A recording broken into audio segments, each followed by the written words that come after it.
for a few of our panelists to be logging in. Nevertheless, we're going to get started anyways, and if we have to shift some people around, then we have to shift some people around. So with that, I want to get started and welcome everybody, and I want to thank our panelists for joining us to do this webinar presentation. This is an excellent opportunity to expose some people to some technologies that we're going to be seeing coming up here, or at least the technology that the subject matter experts in their field think that is definitely just on the horizon and going to be headed our way soon. So with that, I'd like to get started with a little bit of housekeeping here before we begin, and that is if we end up having enough time within the context of this webinar, we'd like to take some questions from the audience. And in order to do that, Kelsey, could you hit the next slide quick here, please? In order to do that, you'll see at the bottom of your WebEx screen, there's a little chat box there, a little chat button, and just go ahead and click that. And that's how you can ask some questions if we get to it. So it's pretty intuitive. It looks like a little cartoon animated speech bubble. So with that, I would normally hand it over to Kyle Schneeweiss, our director, but he's been having some technical difficulties this morning. So I'll take over some of these opening remarks, and that is just give you a little bit of a bigger picture of what we're doing here this morning. This Future of Transportation Technology Forum fits into a larger statewide long-range transportation plan. And that long-range transportation plan, basically, simply put, is just a 20-year look into the future. To what we're going to do is, as we look out into the future, we're looking for different influences and things that we think could affect the way we do business in the future. And so what we want to do is we want to do our best to prepare for that, prepare what's coming up on the horizon. And so as a part of this particular long-range transportation plan, what we see is we feel like we're at a little bit of a technological crossroads. So there are other influences, things that could affect, like external shocks, weather or a pandemic being examples of something like that. But technology is definitely something that we are dealing with. So we decided to host these Tech Forum webinars and educate our customers and our stakeholders about what could be coming down the pike. So what we do is we take all the information that we've been analyzing, researching, studying, and whatnot, and we'll ultimately come up with a list of recommendations for how to proceed, how to change our business practices as an agency going forward, and to best prepare for the changes that we might be seeing in the next 20 years, so that we can best serve our customer with that change in business plan. So with that, what I'd like to do is I'd like to introduce kind of my partner in crime this morning. Her name is Courtney Ehrlichman. And she's done an excellent job of helping set up this Tech Forum webinar. Of course, originally we had the Tech Forum set up for an in-person event here in Nebraska back in March, and that was right at the dawn of pandemic hitting us, and right at the last minute that ended up being canceled. And so we decided to reschedule this webinar in a series of this Tech Forum in a series of webinars, rather than subjecting you to an all-day webinar.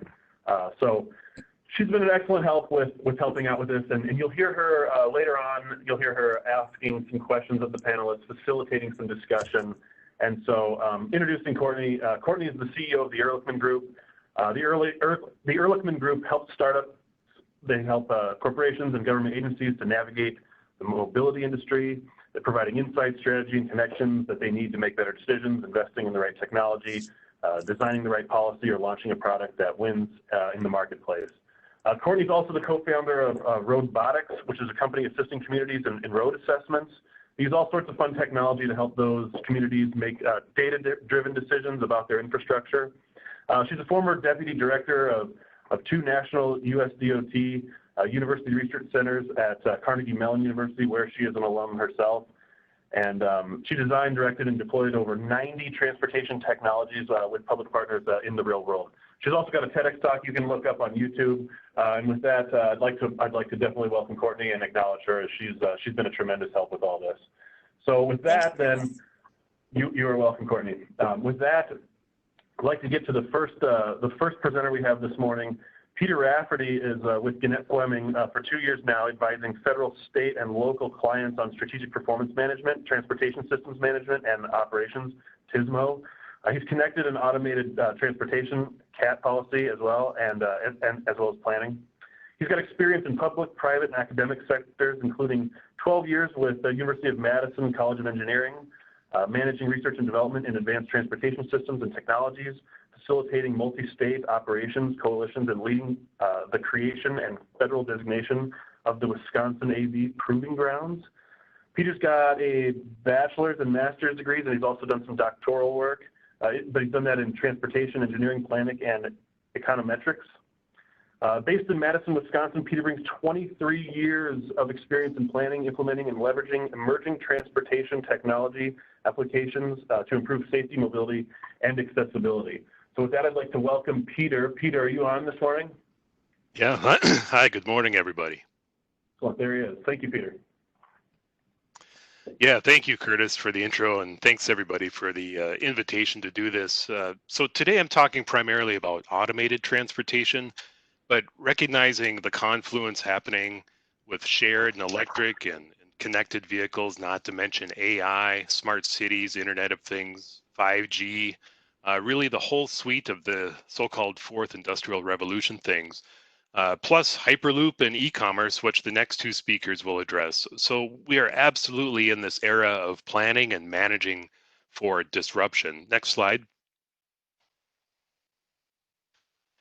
So before proceeding, a quick note on the timeline question that always comes up. The Nebraska Long Range Plan is a 20-year horizon, and that's a long time because even 5 years is a lot in this shifting terrain.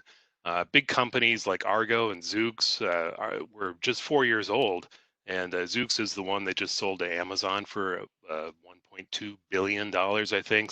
So much is happening so quickly here. You can see in the corner there, I put the Jetsons. Point of trivia is that that takes place in 2062, so 42 more years is still plenty of time to get to those flying cars, though I do guarantee that George won't have that manual controller that you see there in the picture. The timeline on the left that you see is an estimate of my own from 5 years ago. And is it realistic? Maybe, but it depends a lot on terminology. First, it depends on the level of vehicle automation, and I'll refer you to the SAE levels for that. We're going to skip the AV 101 today. But the second really key thing in this context is what's called the operational design domain. And if that's something you haven't heard of, the ODD is a really important term, delineating the where and the when and under what conditions, environmental and traffic and so forth, that these vehicles should operate. So just keep those things in mind as we talk about this. And then the last thing is this CAT acronym, Connected and Automated Transportation, should be understood to encompass connected and cooperative, automated, autonomous, self-driving, driverless vehicles, transportation. So I use it in the broadest sense there. Next slide. So every transportation agency is grappling with automation, and Nebraska, of course, should look at what others are up to. There are also so many coalitions, committees, consortia, working groups, etc. If you're not already, get plugged into those, if only for awareness. But right now I'm going to focus on just two nationwide efforts. One is the FHWA Automation Concept of Operations, or CONOPS. Shown here is the red gear as the how of all of this. But first I'll summarize the AASHTO national strategy, shown as the blue gear, which is the why, when, and where. Next slide. So our colleagues are all going bananas thinking about automation, and innovation and transformation are definitely underway. But there lacked a coordinated national strategy for automation, and that's where this AASHTO work has come in, largely in 2018 through 2019 and last winter. And we know what we're up against with transportation challenges and crashes, limited resources, infrastructure costs, and then of course the disruptions, technological disruptions. And I don't pretend that CAT is a panacea, but it does promise tangible benefits, and it fits in so well with what's needed now and through the life of Nebraska's long-range plan. Next slide.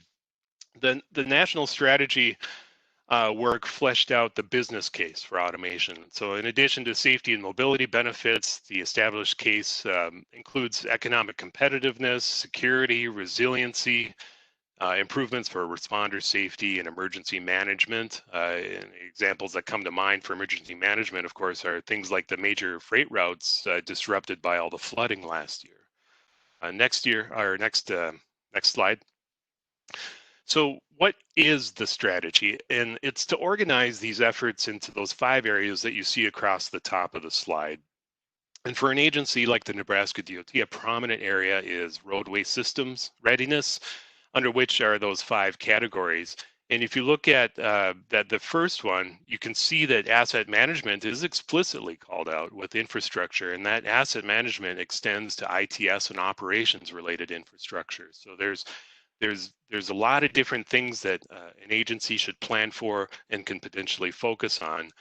In this notion of readiness is a really key one that's evolving and maturing really well right now. Next slide is last on this is the when and where of this national strategy. And really great context for this is the grant proposal submitted together by Iowa and Nebraska and several other states along the I-80 corridor, referred to as a multi-state cooperative on highway automation readiness, MCHAR. And that proposal was sent in early last year.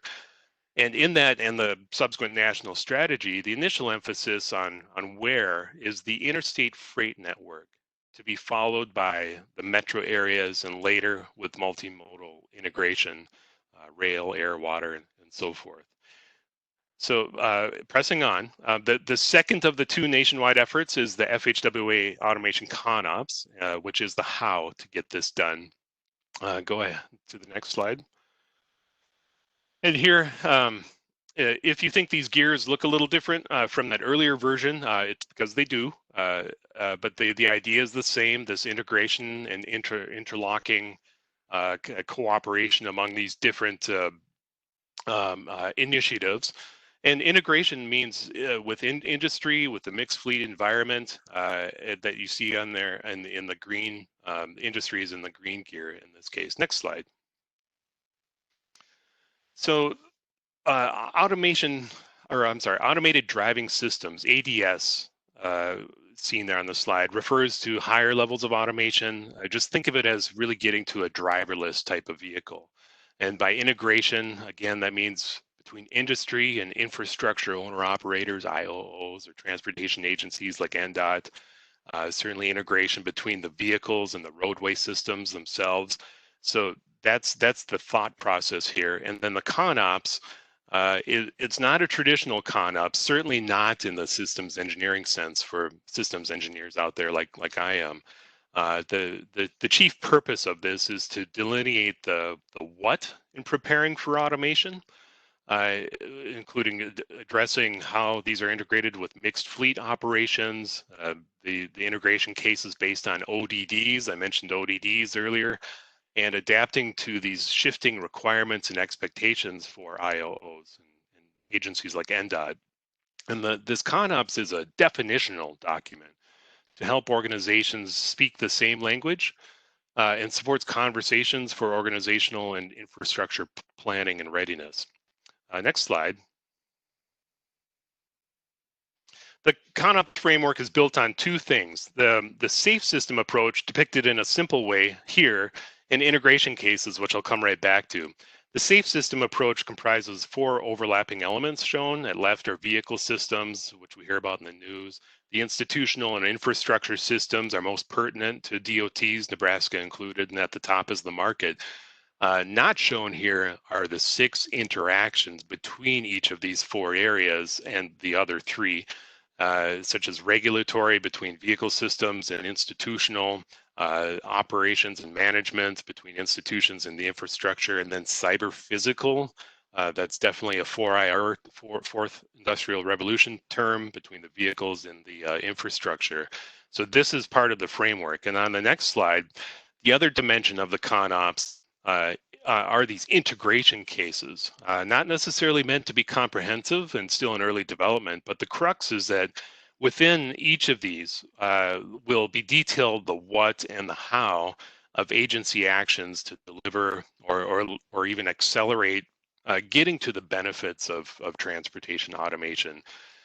This is an active, ongoing project. This Federal Highway Administration one. There was just another good workshop just yesterday, actually, with a variety of different stakeholders. So a lot is rapidly evolving right now. But I encourage Nebraska and any agency to keep an eye on these national developments. Which brings me to the next slide. Go ahead, Kelsey, and then go on to the next one. So bringing CAT to Nebraska. You go back one. So where it says the Nebraska DOT mission to provide the best possible statewide transportation system for the movement of people and goods. And I put this reminder here because in the face of so much disruption, it's just so easy to get distracted or start chasing the wrong things, which is obviously counterproductive when resources are already stretched. And then below the mission are the Nebraska DOT's 8 strategic goals. So as you're updating your long-range plan, everything you do, or it should be, tied to one or more of these goals.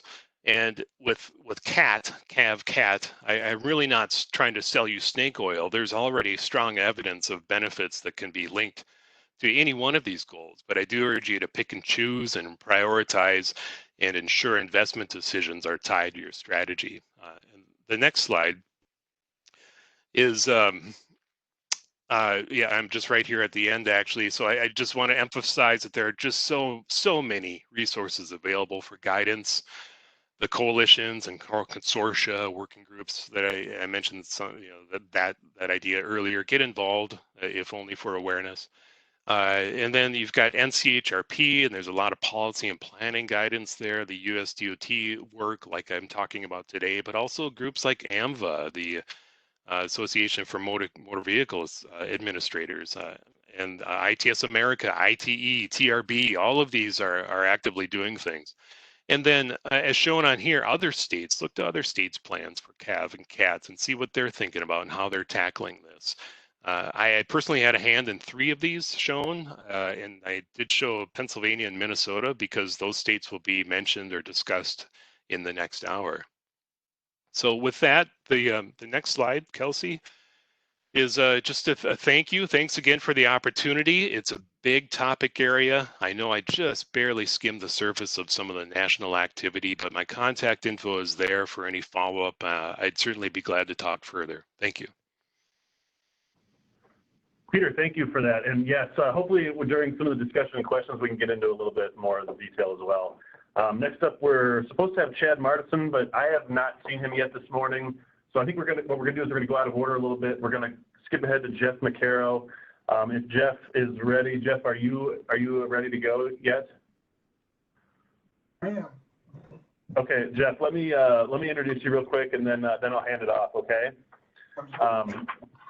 Okay, Jeff McKerrow.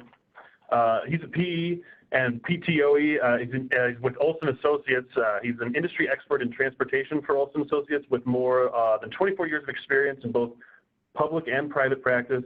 Jeff has a bachelor's in civil engineering from the University of Missouri and Missouri Tiger. His wide-ranging experience in transportation planning, design, and operations was utilized to help project ridership estimate savings and understand how the Hyperloop could connect to and interact with the existing transportation networks. Jeff has spent the majority of his career in Kansas City, with stints in Texas and Colorado as well. And he has previously served as a city traffic engineer in Lee's Summit, Missouri. And so please welcome Jeff McKerrow. Jeff, take it away. All right, thank you. I want to step there and talk a little bit about feasibility study. Hey, Jeff, I'm struggling to hear you. Can you, I don't know, maybe speak closer to your mic? Sure. Is it better? It's still a little foggy. All right, I'll try to just speak up as best I can here. Am I the only one struggling with that?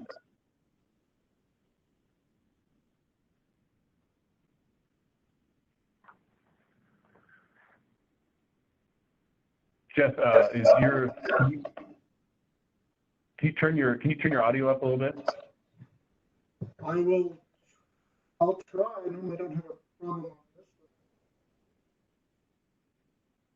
on this. Okay. Is that a little better there? Yes, that is much better. Thank you. Thank you very much, Jeff. All right. Well, I'll keep going here. So again, we'll talk a little bit about the feasibility study that was completed for Hyperloop route in Missouri. But I think I first want to just talk a little bit about the technology and then what's moving forward and how that can ultimately impact even Nebraska to some degree. Next slide. Hang on, Jeff. Yep. Jeff, let me stop you. Your audio went back to the old. It's a little bit garbled. Can you try that trick again? I'll try that.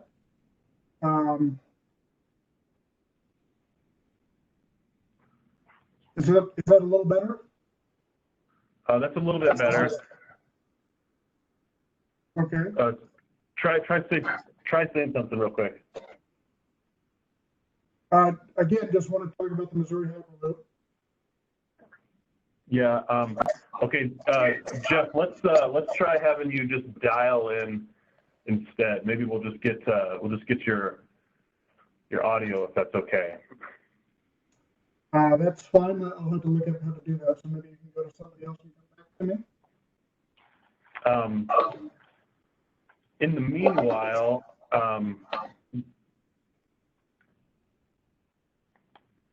Jeff, are you going to try dialing in?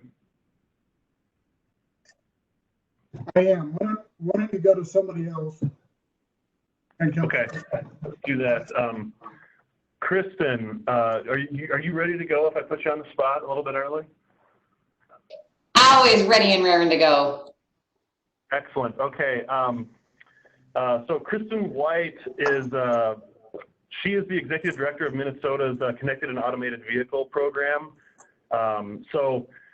She's with Minnesota Department of Transportation, and her resume is it's impressive. And but mostly what I just want to highlight on with it today is that she's an alum of one of my alums' rival school down the road. I went to St. Mary's University, and she went to St. Olaf College. So it was with a reluctant heart that I will offer her a brief this morning and thank her and welcome her aboard for presenting this morning. So, Kristin, why don't you talk to our audience this morning a little bit about the future of DOT management?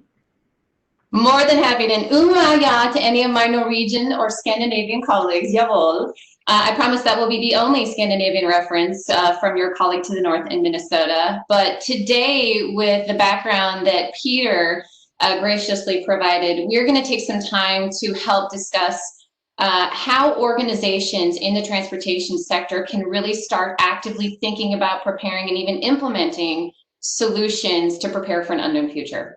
So the next slide will show us that the future is not in pavement, the future is technology. And this is actually a tagline stolen directly from ITS America, Intelligent Transportation Society of America.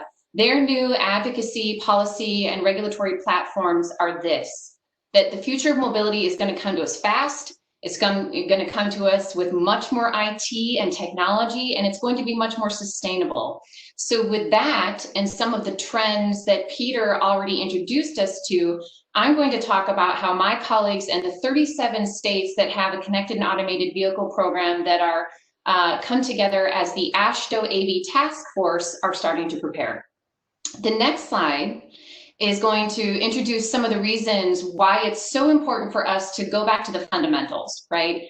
We are not thinking about technology, whether it's Hyperloop, connected vehicles, automated air mobility, for the sake of planning for technology. We are taking a step back as a country and thinking about how technology can meet the solutions that our community members want.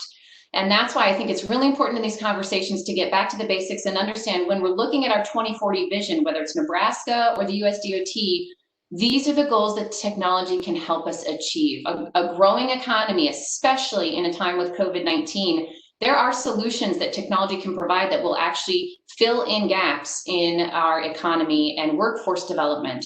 I could go on in separate presentations about some of the health gaps that exist in our country, but technology can actually help solve some of those gaps with connected and automated transportation. We know that a lot of schools, a lot of communities are suffering with either education gaps or a lack of education. And with new STEM technologies, we can actually find new opportunities to embolden our youth to become more educated and educate workers that might be displaced by these technologies. And so I could go on, but I think it's really, really important that whatever the goals are for your county, for your state, for your region, please note that these should be the values you continue to come back to. So with the understanding, as the next slide will show, that technology can advance some of these goals, I think it's really important to understand the major revolutions happening in technology. Now, depending who you talk to, in California, they call it the 3 revolutions. There's some folks that just call them AV and CV. I'm going to take us a step back and see kind of the nexus of how these different technologies are impacting our work. I'm going to dive into more specifics on connected and automated vehicles. And the term vehicle is just a broad term for any sort of transportation mode that is connected or automated or both. But we also have to understand that we are gathering significant amounts of data in our transportation operations and generally just in the way that we use these devices. In fact, the average connected and automated vehicle, they estimate, could contain over 6,400 cell phones worth of data in a day-to-day basis. So how do we manage that? How do we keep it secure? But when you move over into the environmental space, electric vehicles, which is the major platform by which CAVs are being developed, this is going to be a completely new way in how we build our systems, how we build out the infrastructures to support charging these systems, but it's going to provide greener solutions. And last but certainly not least, we have to understand how all of this connects together in a nexus. So mobility on demand is this idea that I can pick up my phone and right now hail an Uber from my home in downtown Minneapolis.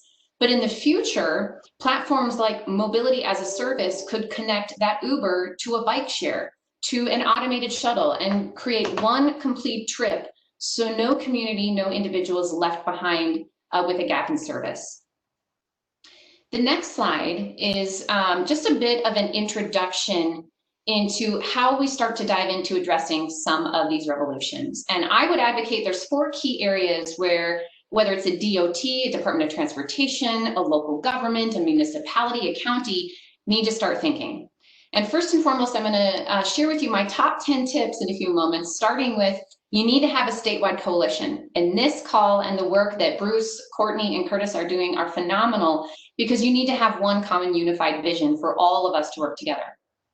2, you need to figure out what policy then will enable or inhibit that vision and start to work through a coalition to advance those policy changes. 3, as you're going clockwise, you really need to think about planning, strategic planning. And I'm going to steal a note. Our Commissioner of Transportation in Minnesota loves the adage that you can't eat all your kernels and expect next year a harvest of corn. So while you're continuing to build roads and transportation systems, you still have to plan for the future strategically and prudently. And last but certainly not least, you still need to take risks and research some of these really exciting and innovating technologies and deploy them. So let's start diving into some of the actual solutions that I think could benefit, or at least we've learned from in the state of Minnesota and some of my colleagues across the nation. As the next slide, we'll start to dive into some very specific recommendations and ideas. These are Kristin's top 10 tips, and these are mine alone. I'm sure my colleagues across the different sectors would have some various ideas, but I'm going to go into a very, very quick 101 on what I think some of these tips could be for your organization. So starting on the next slide, 1, make sure that even though there are a lot to tackle with the 4 revolutions, and some of them are even referenced here, as I asked the presenter who's referencing the slide to hit the next button, I'm actually dividing and conquering it. So these 4 revolutions that Minnesota is tackling, we are actually in our office focusing solely on automated and connected work. We have a separate office and task force that is working on electric vehicle and sustainability work. And then we have a third and separate program that's looking at shared mobility, micromobility, and transit. And the reason I recommend dividing these types of work is because 1, no one can be an expert in all these things. And 2, it breaks up the work into small digestible bites. Very similar to Stephen Covey's idea of a wildly important goal, you need to break it up into small, smart, deliverable, and actionable goals.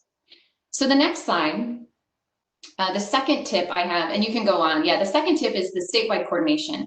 So in Minnesota, this is a model that we've been seeing across a lot of states, including Texas, California, and Washington.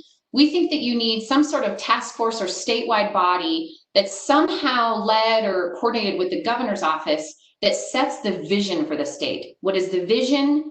What's the mission? How you get there? And what are the 5 key goals to help everyone remind each other what is the vision we're trying to achieve so that you don't get off track? And then you bring in a group of technical experts. So in Minnesota, we've divided it in a couple ways. We have what we call our interagency team, which is a public sector collaborative. But then thirdly, we have a larger innovation alliance with 5 distinct subcommittees where technical experts and anyone who's interested in this model can be involved. And each year we meet and we tackle at least a couple different projects or research ideas to accomplish. The third tip that I would recommend working towards, as the next slide will show, is making sure you have that statewide vision. So in Minnesota, we did a visioning workshop, gathering all those alliance stakeholders together. These are some of the questions I would recommend you asking, and the slides I know Curtis and the team will share with you all. And then as the next slide will tell us, once you have that vision documented, then you can dive in. And here's an example, by the way, of what Minnesota has put together, just for context. And this is the group that is currently appointed by the governor. The next slide is going to explain a little bit about what that vision should start to implement. So our alliance came together 2 years ago and started looking at the law and policy, thinking about what needs to change, what needs to be made more clear. So for example, in Minnesota, a driver is actually defined as a co-partnership, a corporation, or as an LLC. So an automated vehicle testing company could actually qualify as a driver in Minnesota. And that was not our original intent when laws were drafted 70, 80, 90 years ago. So understand what laws need to be clarified and how you're going to enact a statewide stakeholder analysis to get those laws completed and accomplished. Next slide, please. I would also argue that as a statewide leadership body, when you're organizing this framework, you need some sort of annual reporting to your stakeholders, to the legislature. It keeps the momentum going. It keeps an understanding of why is this important, and then reminds them, and by the way, these are the 10 things we're going to be doing in the next year to advance our goals around the different revolutions in mobility and transportation. Next slide, please. Last, when we're coming to our topic of growing a statewide alliance, I really encourage some sort of innovation alliance. Now, in a lot of states, it's kind of this tri-partnership where it's public sector, it's academia and research from all levels of those sectors, and then also industry, all kinds of industry, not just the tech and automotive industries. In Minnesota, we're focusing in these 5 key areas. I would argue that any state looking into this really needs to think about infrastructure investment and education and outreach, as education and outreach is going to help you develop the path to achieve some of these goals. Next slide.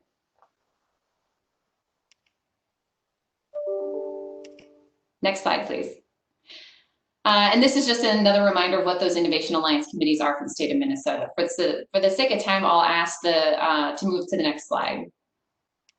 And generally, everyone, I love commanding my own slides because I like to go really quickly. So apologies for the little bit of delay. Third tip, I would argue that any organization needs to develop an innovation program. So in Minnesota, we call it our CAV Challenge. We have essentially turned procurement laws on their head and have an open, rolling solicitation that allows us to meet confidentially with all members of any industry. And so this program has allowed, as you see the numbers on the screen, a lot of different partnerships to come to fruition, because it's this idea that we can share information back and forth very quickly and very easily. I am happy to share the framework for this CAV Challenge Innovation Program to anyone on this call or anyone who's interested. Next slide.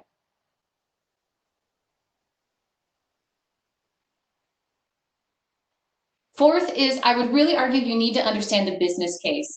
Peter referenced this when he was talking about our national strategy, which I chair.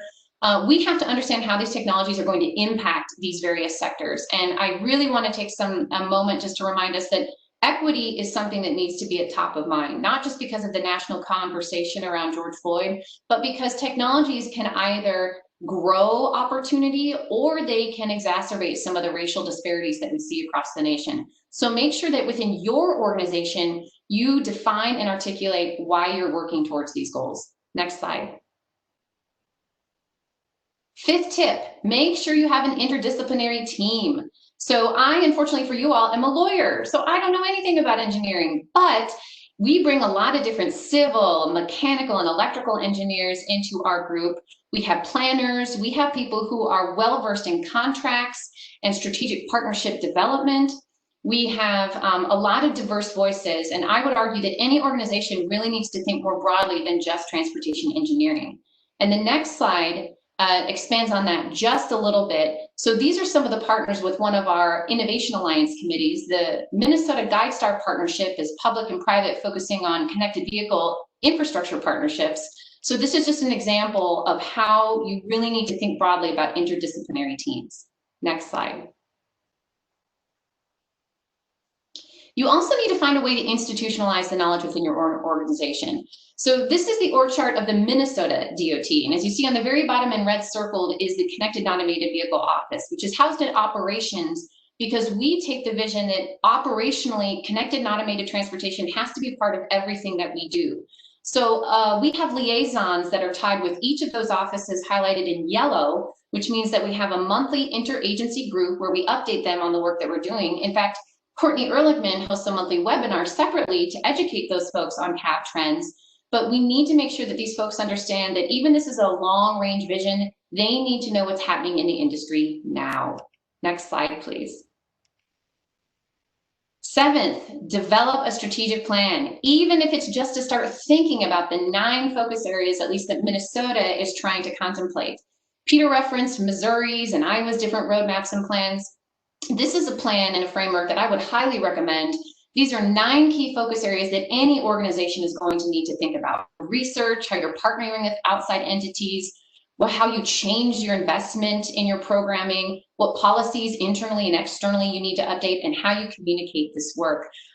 Really start thinking about a strategic plan and how it can be updated every regular reporting period. For us, it's every 3 years. Moving on to number 8. We really encourage you to get involved in some of the national and regional efforts. Peter referenced a few of them, but there's over 84 different organizations nationally and regionally working in this space. I've referenced some of them on this slide, and I would absolutely be a resource to any of you outside of this conversation if you want to learn more. So the last 2 tips, as I'm being told to wrap up, and I could go on, as you can tell, I love to pontificate. Make sure that whatever investments you're making are strategic, innovative, and collaborative. And by this, I mean, please don't go out and reinvest all of your traffic signals in the new 5G technology, right? What you need to do is find a few key areas that meet your own community investment needs and strategically invest in those areas. I have colleagues in states in the South and in the Midwest who made broad scale investments on old technologies because they did not assume this technology could change as quickly as it does. And government regulation changes just as quickly, if you can imagine that. So I would argue, whatever investments you're gonna make, you need to be doing it collaboratively, but also being willing to take a risk. So lastly, I would argue, and there's a reason I end with this one, education is key. 77% of the American population, according to AAA, mistrusts the work that we're doing and doesn't know why we need to talk about cooperative and automated transportation. But when you understand how to message this work, when you talk about driverless cars and self-driving vehicles instead of automated cooperative technology, people start to understand where we're going. So with some of the tools I recommend on the bottom of this slide, I really encourage you to start talking to your constituents, keep conversations going like this, and I really appreciate the opportunity to be with you today and share my thoughts and ideas. With that, I will hand it off back to the next speaker.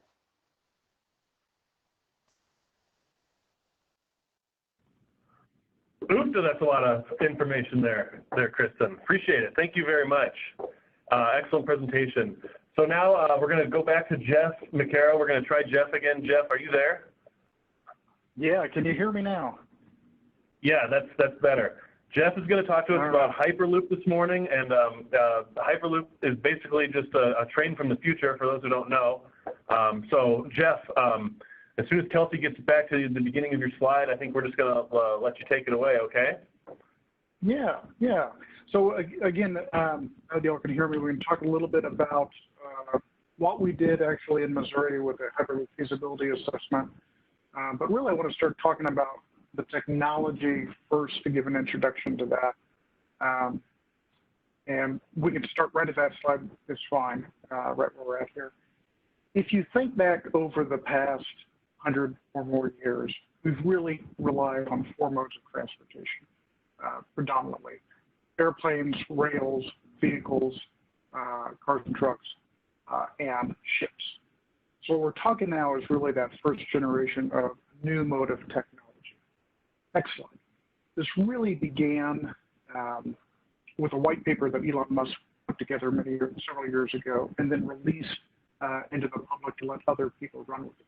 This idea of a transportation in a vacuum tube, if you will, moving forward.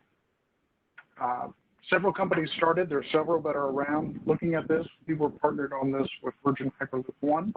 And if you advance to the next slide, you can see how this sketch here has evolved. What you see is a pod that's designed to carry passengers or cargo, and we'll talk about that in a little bit, through a low pressure tube using electromagnetic propulsion. So if you think about that, that's something that's been around for a long time. It's just a new way to implement that technology. What we've called next generation magnetic levitation. We had maglev trains today over in Asia, but they have a very tight tolerance, meaning that they have to shut down those systems often several times during the evening to go back and actually fine-tune the rails to make sure that they have very little differences between them. This has much greater tolerance, so this could be a 24/7 operation. It's also completely autonomous moving forward. Next slide. So when you look at this transportation, what you're finding is a new technology that reduces congestion and emissions, is 100% electric, and is very efficient in the land use. It's largely going to be an elevated structure, which would allow vehicles and cars and roadways to pass underneath, across railroad. If you go through agricultural areas, it could even afford the opportunity to continue to farm underneath that and get not have a right-of-way that is completely protected like a high-speed rail might have. Next slide, please. This is a little animation, so if you hit it one more time there. If we compare Hyperloop, I think, to rail, there are a couple big differences, and one of the big differences is Hyperloop is envisioned to be a point-to-point transfer. So when you get on a railroad, be it high-speed rail or traditional Amtrak, you stop at every location. We talked about getting in Missouri. As you go from Kansas City to St. Louis, you're going to stop at about 8 different towns along the way. With Hyperloop, you're going to get on your pod with people going where you're going. In addition, it's on demand, so you don't have to show up at a designated time. You go there, you accumulate enough people, and then you go to where you're going. You're not going to stop along the way. Next slide.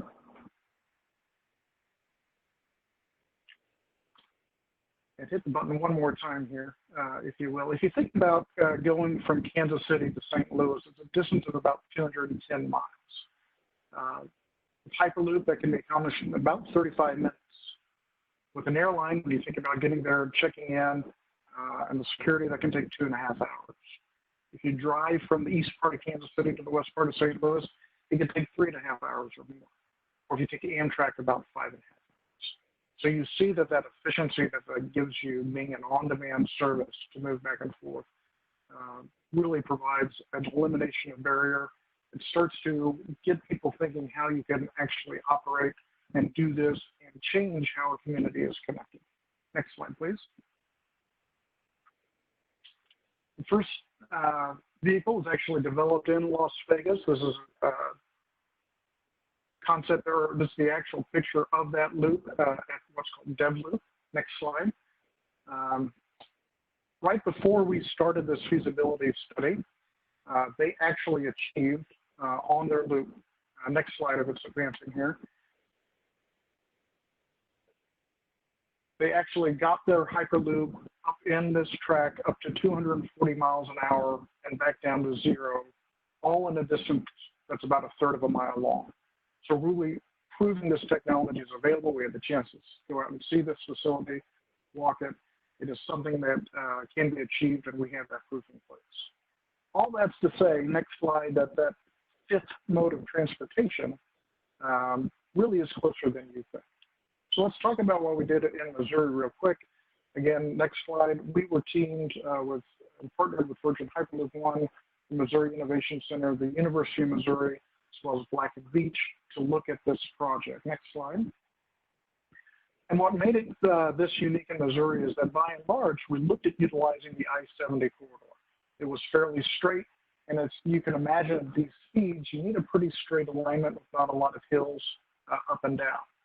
So on some parts, in this part, you've got two tubes here, one eastbound, one westbound with some solar panels on top. It's in the median of I-70. Some locations it might be on the south side, some locations on the north, would vary. Next slide. As we went through that process, we identified a lot of steps that still need to be taken. We had to research federal, state, and local regulations. One thing that came up was that there's no authority within the USDOT to really handle this new mode of transportation.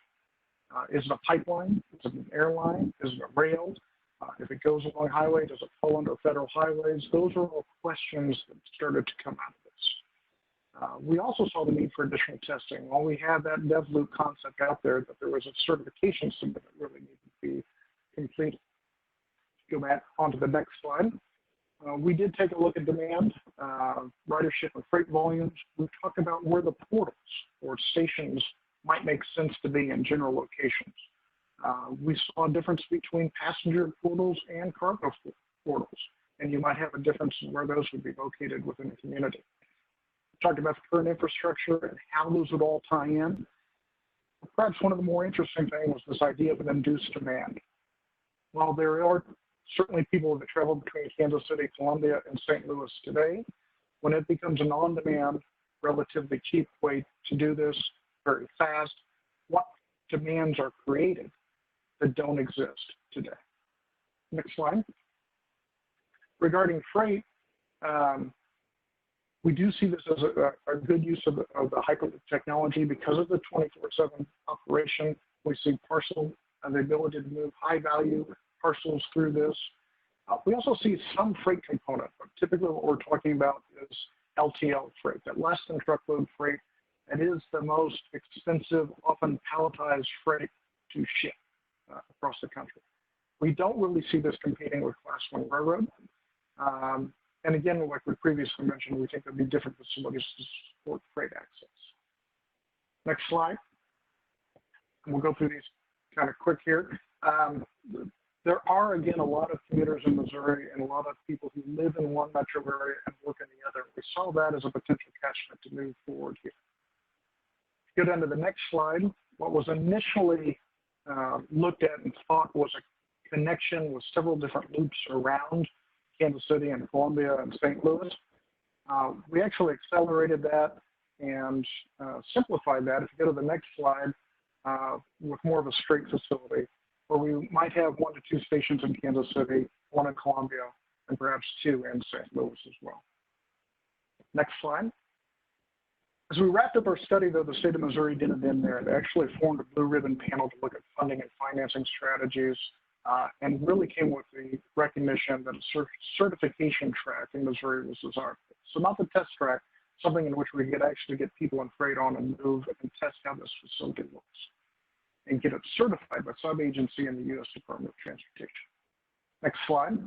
What we see from that is that, one of the things that came out of that is Virgin Hyperloop One basically agreed with that idea as well, and we're advancing a notion ahead of time to issue a RFP for a certification track that would be 6 miles in length with 300,000 square feet of buildings, including the Welcome Center operation, and hopefully the final selection of that facility in the 4th quarter. We do have a location in the Kansas City metro area. We're teamed with a local partner and truly a public-private partnership to pursue this as well. And we're optimistic that we might be that selection to really be that testing. Move to the next slide. So why Missouri? When we think about our quarter in the study, we're not alone in who's looked at that. Go to the next slide. We've also had advances in studies in the Midwest around Ohio, in Colorado, and Texas. But if we start here in Missouri, go to the next slide, we can see how we can take this concept and expand it and start connecting to Chicago, to Denver, up to Omaha or further. Not to say these are the routes that would happen necessarily, but you can start to see how a freight network of Hyperloop could work with the interstate system to really expand and connect communities. Next slide, please. So again, that kind of wraps up just that thought that the fifth mode of transportation we think is closer than you think. We would have a vision of that certification center and actually having this technology certified by the US DOT by somewhere around 2025, to which commercial routes could actually start completed, and maybe we are actually up and running by the end of this decade. Next slide again, it's my contact information. Love to chat with you about any of those topics. So thank you, that's it. Thank you for your presentation, Jeff. And just to let the audience know, Jeff does have a prior engagement. He's got something scheduled at 11. So we're definitely going to take a moment here to ask some questions of some of the panelist presenters that have presented so far. And so in the interest of time, I would like to lead off with Jeff. And Jeff, I do have to admit, I've got a question here for you about Hyperloop. Be honest. How much does Hyperloop cost? You know, give me a unit cost for this thing. Yeah, good question. Obviously, when you talk about scale, we're not sure, but it's estimated to be somewhere in the 30 to 40 million a mile range. And when you compare that, that is significantly less than high-speed rail.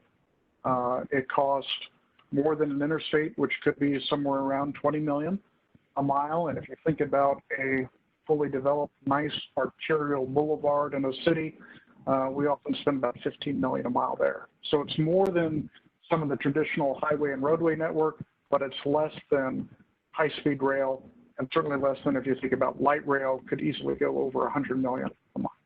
So. Interesting. Courtney, have you got any questions for Jeff? Yeah, I actually wonder about how you're thinking security might be envisioned. You know, how are people going to get on and get off? And is there going to be like a TSA of sorts? Is there any thought around that? Yeah, we get that question quite often. It's not envisioned right now, and that's why we need to continue to advance the certification. It's not envisioned to be like TSA, more like what I would say the security systems are on some of the high-speed rails in Europe. So kind of a passive security that's monitoring you as you move forward. Again, these can't really be, they're not planes, they can't be weaponized like we had on 9/11. So not quite that same level of security. Very much cognizant of the fact that if this is going to be an on-demand system where people recognize that they can come and go as they please, you don't want to have a long security wait to utilize this. Absolutely, makes sense. Courtney, any other questions for Jeff? I think that's it, Jeff. Thank you so much. All right. Yes, Thank you Jeff, for having me. Jeff, thank you so much for agreeing to present. You did a great job. Very good. Thank you very much. Let's have Peter Rafferty up next for some questions, some discussion here, and then I think what we'll do is we'll let Kristin off the hook, and we'll come back to her again after some of the presenters for what should be the second group of presenting goes on, and then we group her with her group a little bit. Peter, well, Courtney, do you have any questions for Peter? First of all, I'll defer to you. Yeah, thanks. Hi, Peter. Thanks. That was a great presentation, a great overview. One of the bigger questions that I have is how are states and how are companies supposed to be investing in this sort of larger national efforts and moving towards AV and CAV with what we're seeing happening to finances right now and losing a lot of budgetary money due to COVID-19 and the drop in BMT? Yeah, that's a really good question, and it brings a lot of things to mind. When you're thinking about strategy, even in the short term, what do you do this fiscal year with the reduction in funds, as well as the 20-year long-range plan? It's really important to think less about, okay, I have to go find more money to go do this other thing, And the mindset that I encourage a lot of my agency clients is to instead, let's think about how we can improve our processes and our programming and maybe shift our priorities so that we can do as much or more toward our goals with the funds that we have available.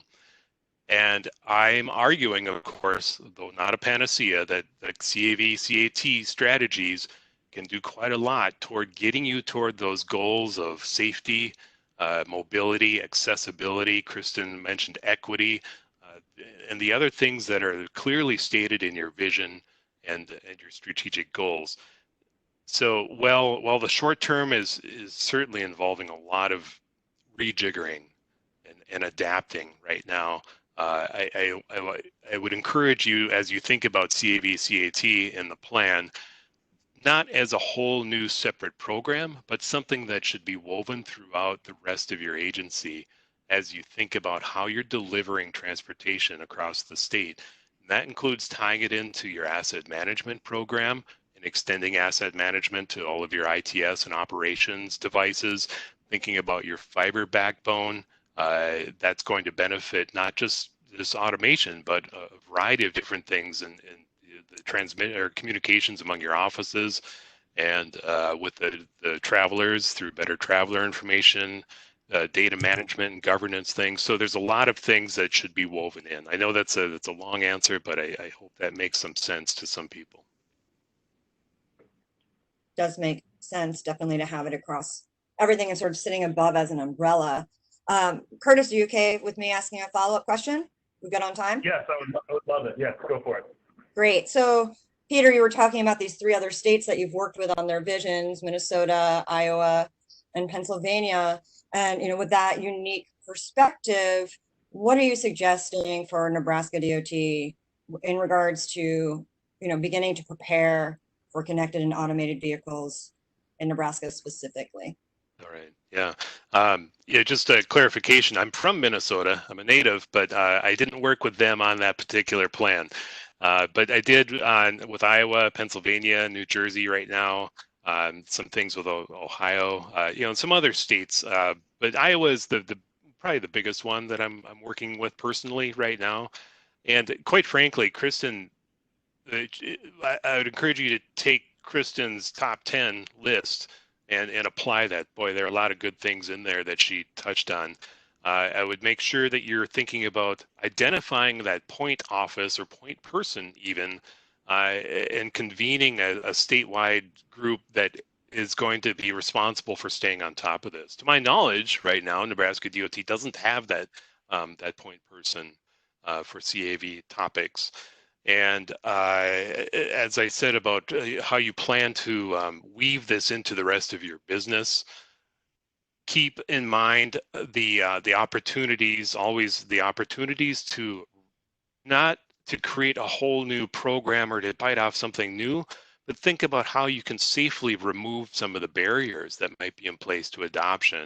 And it's going to involve some visitation of your legislative, your statutes, administrative rules, and there are things that might have to be cleaned up or tweaked in there to remove some regulatory barriers, but it should be done safely, of course, and there's a lot of good guidance out there. And just to repeat, in everything that you're doing, keep that alignment between what you're proposing up to those strategic goals and vision. Great, thank you. It's very clear and concise. Thank you so much for presenting this morning. So our second presenter this morning who was scheduled is Chad Mardesen, and Courtney has been communicating with me privately, and I believe she's made contact with Chad this morning. Courtney, do you have an update for our audience on where Chad is? I think that we may have lost him. He's not able to get a connection at this point. Okay. We might be able to include him in an additional webinar. Okay, so Chad may be down today. Okay.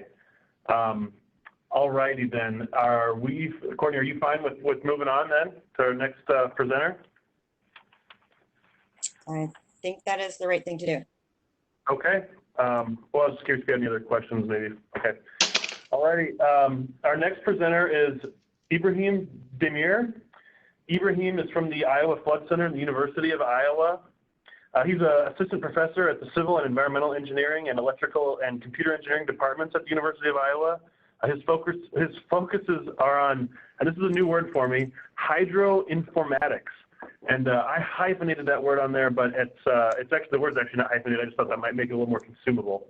So his research focuses on hydroinformatics, environmental information systems, scientific visualization, big data analytics, intelligent systems, and information communication. He currently serves as editor for the Journal of Hydroinformatics and Environmental Modeling and Software. It's got various national and international informatics and cyber infrastructure leadership committees, including CUAHSI Informatics Committee and the International Joint Committee on Hydroinformatics. So with that, I would like to hand it over to Ibrahim. Ibrahim, are you there? Yes, can you hear me? Yes, we can hear you. All right, great. Thank you. Thank you very much. Thanks, Joris. All right, thank you. Thank you all for joining us in this part of the panel. So, yeah, my name is Ibrahim Demir. I like to present some novel technologies that we can utilize for improving the resilience, especially not just on the property level, maybe on the community level and also infrastructure level. So I'd like to talk more about future of intelligent risk analytics and communication. In the next slide, you can see that the 2017 is one of the costliest year in natural disasters for US. And just the Hurricane Irma itself caused over $172 billion of damage and claimed over 100 lives. And it's not just one event. It was several hurricanes and big disasters happening that year. But if you, in the next slide, so we have seen the pattern, the magnitude and the frequency of the disasters are increasing.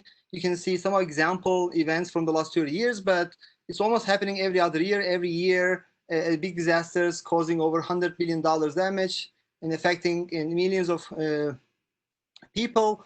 So the idea here is to understand the disaster risk and get ready for disasters. And then in the next slide, so I'd like to present three common maybe areas. So most of the effort in mitigating, in reducing the damage on these disasters goes into mitigation, planning, mostly the investments in infrastructure, but also the monitoring and forecasting also are critical areas that we need to understand the disasters better, monitor the current situation, and also try to understand the future events and where and when it will happen.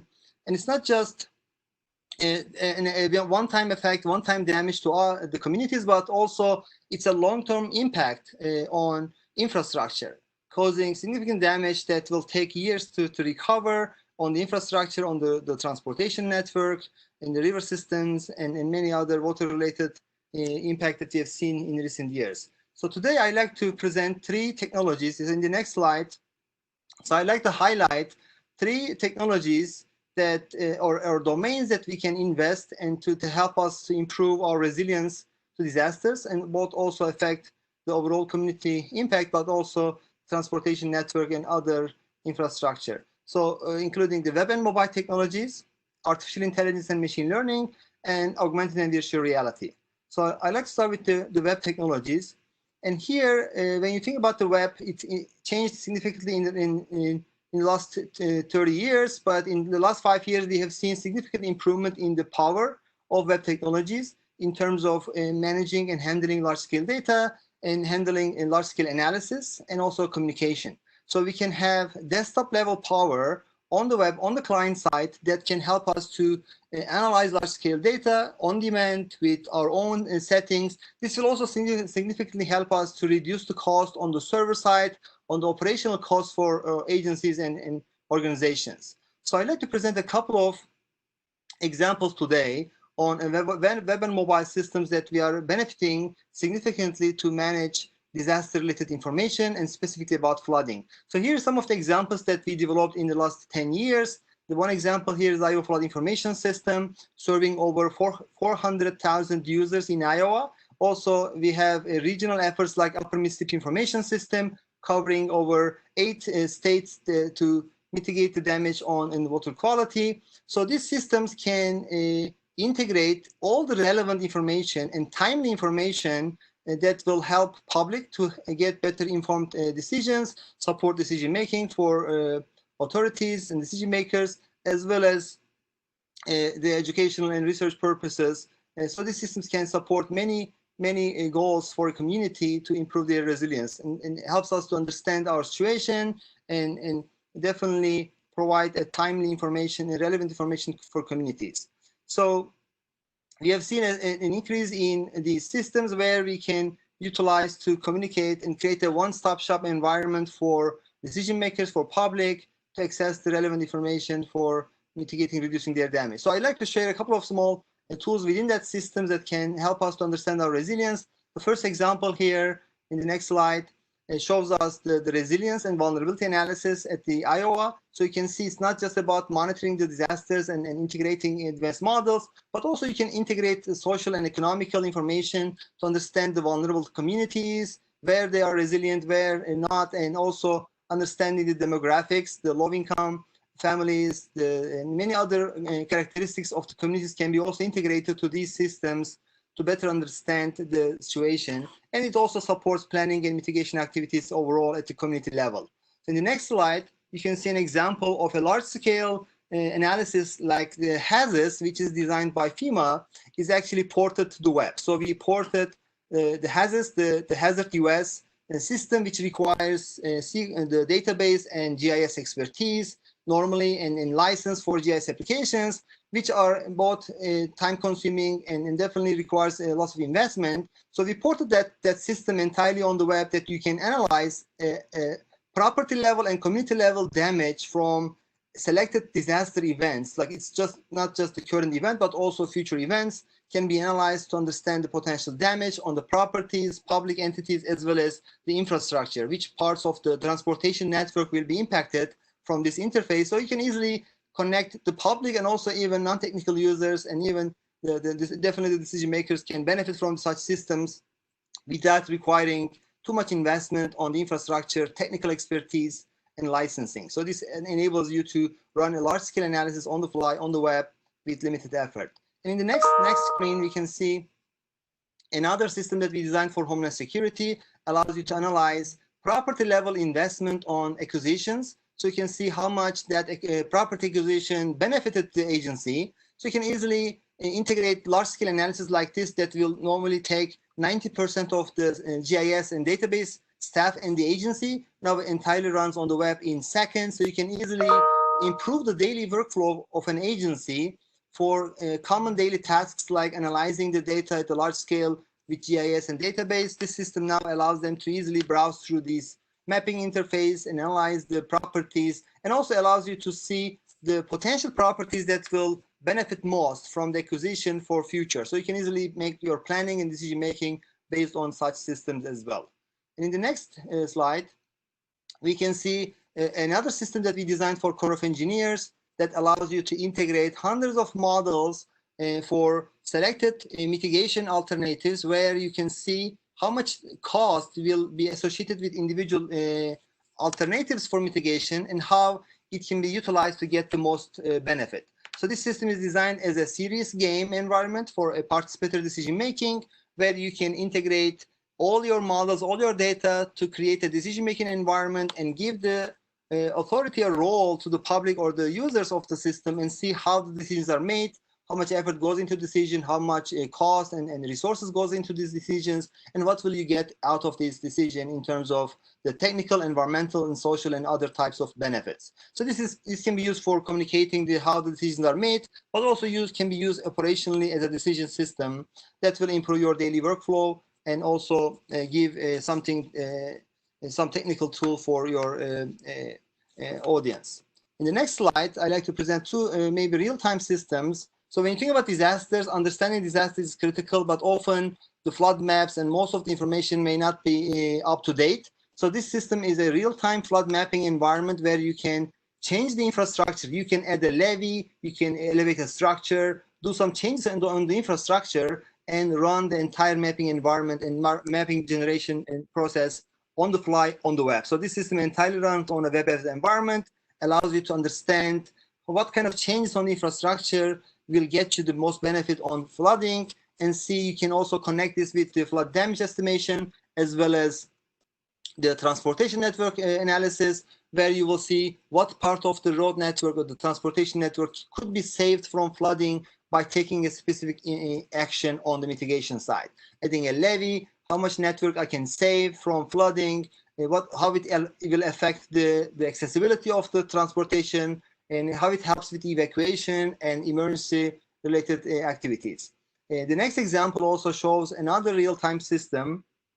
Here you can see we have worked with the Iowa DOT on creating a real-time decision-making system for transportation and network during disasters. So it will take into account the disaster, like flooding, a 500-year or 100-year flooding, or many other flood disaster scenarios can be combined with transportation network analysis. The system allows you to show evacuation scenarios and areas where it has most accessibility for based on the population, based on the amenities, as well as giving you routing during disasters in real time. And this system is also entirely running on the web on the client side. So it doesn't even utilize any major server-side resource.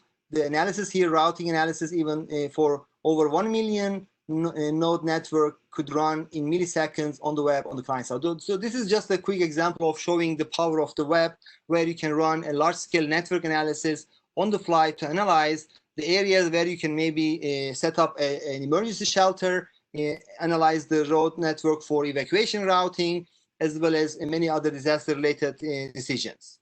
In the next slide, I'd like to start talking about the artificial intelligence and machine learning. These tools are definitely becoming a common part of our lives. Artificial intelligence are used now in Siri and many other devices and applications, helps us to answer basic questions.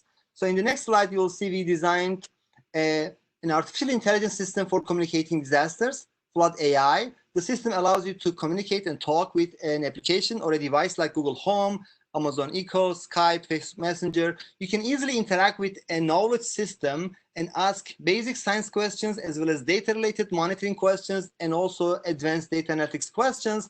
You can ask, what will be the flood damage for Cedar Rapids at 30 feet of flooding? And you will get an instant answer from our knowledge environment. So this system can be utilized for answering almost 90% of the questions that a floodplain manager receives or an agency receives in a daily operation. You can answer 90–95% of the major questions that you receive from the public, reduce the calls, reduce the maybe cost on your agency and organization, and also provide an expert, a virtual expert to the public and decision makers that can work 24/7 and help millions of users at the same time.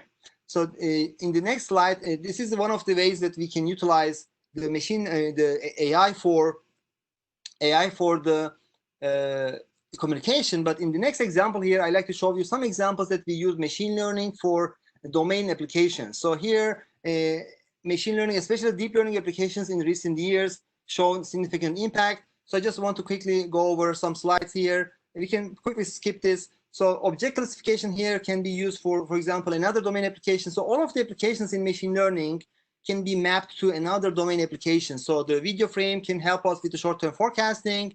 The next slide shows us the language translation can be used for time series analysis. So there are lots of similarities between the data and analysis that can help us to communicate. In the next section, I like to show you some examples of augmented and virtual reality. So the next slide shows us the next generation communication systems. So we can see some examples here. Let's go to the next slide. And a couple of examples. I have 2-3 more slides. So this example, in the next slide, you can see a video where we can generate a realistic flood scene. You can go to anywhere in Iowa, anywhere in the world, and create a realistic flood scene that shows how it looks like under flood conditions. It's a quick demonstration of power of the web, where you can visualize an area where you can put the flood information based on models.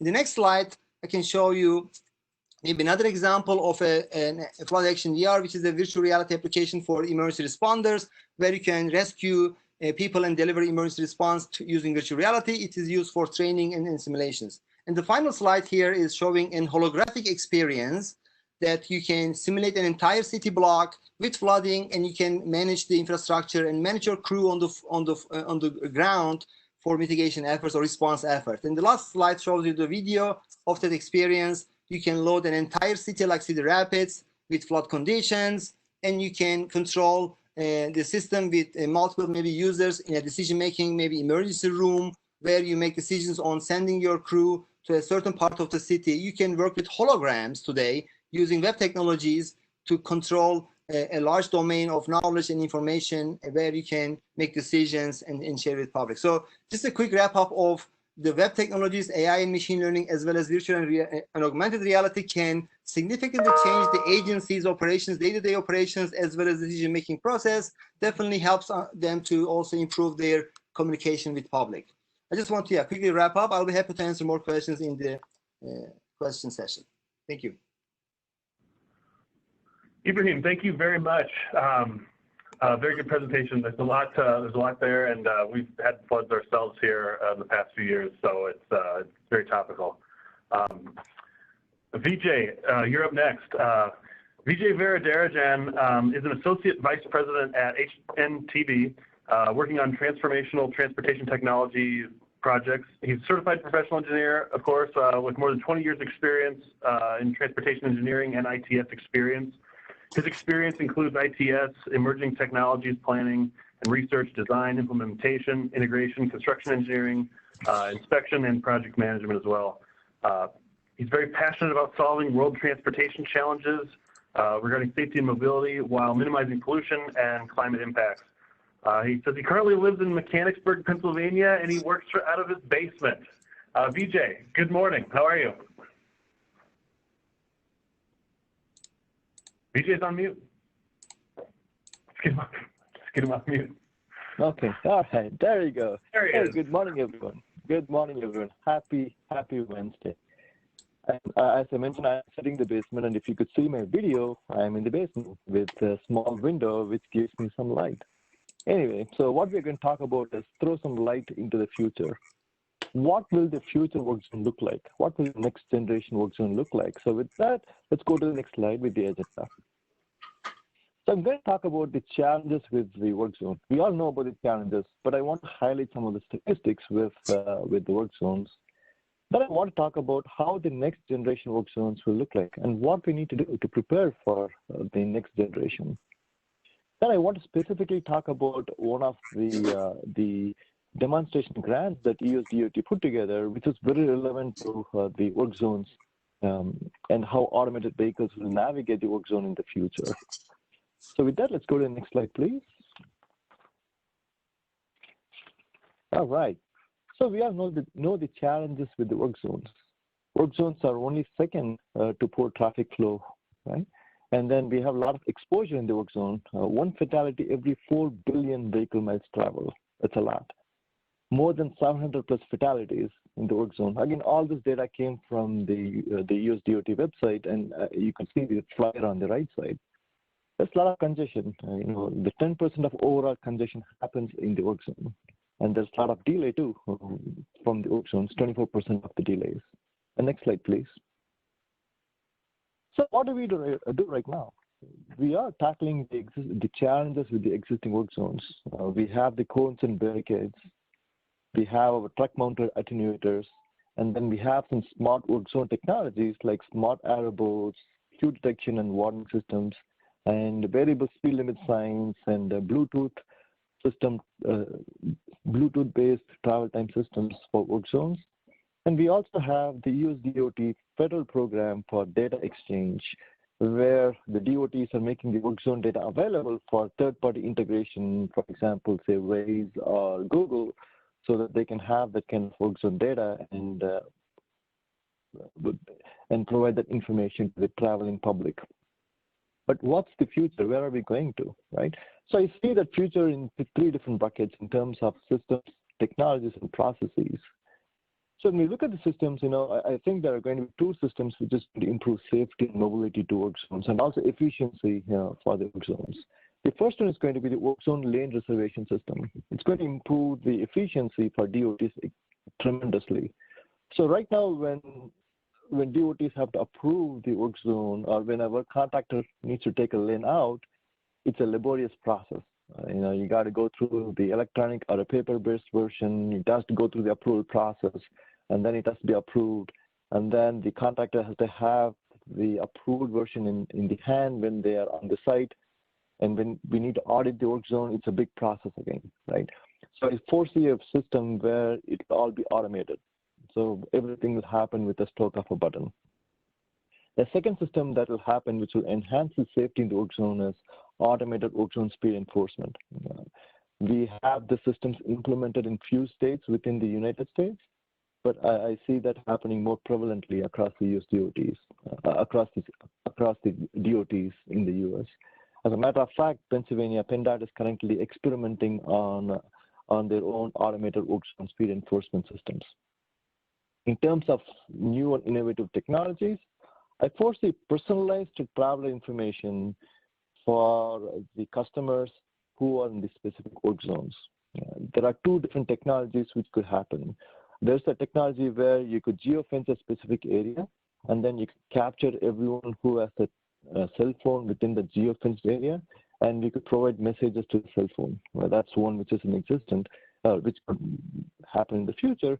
And the other technology is what we call leaky coax cable, where you have a coax cable installed along a roadway, temporarily or permanently along the work zone, and the transmitter will transmit to particular radio frequencies, and the frequencies will be restricted to where we have the leaky coax cable. So this way we could personalize the messages to the travelers in the work zone.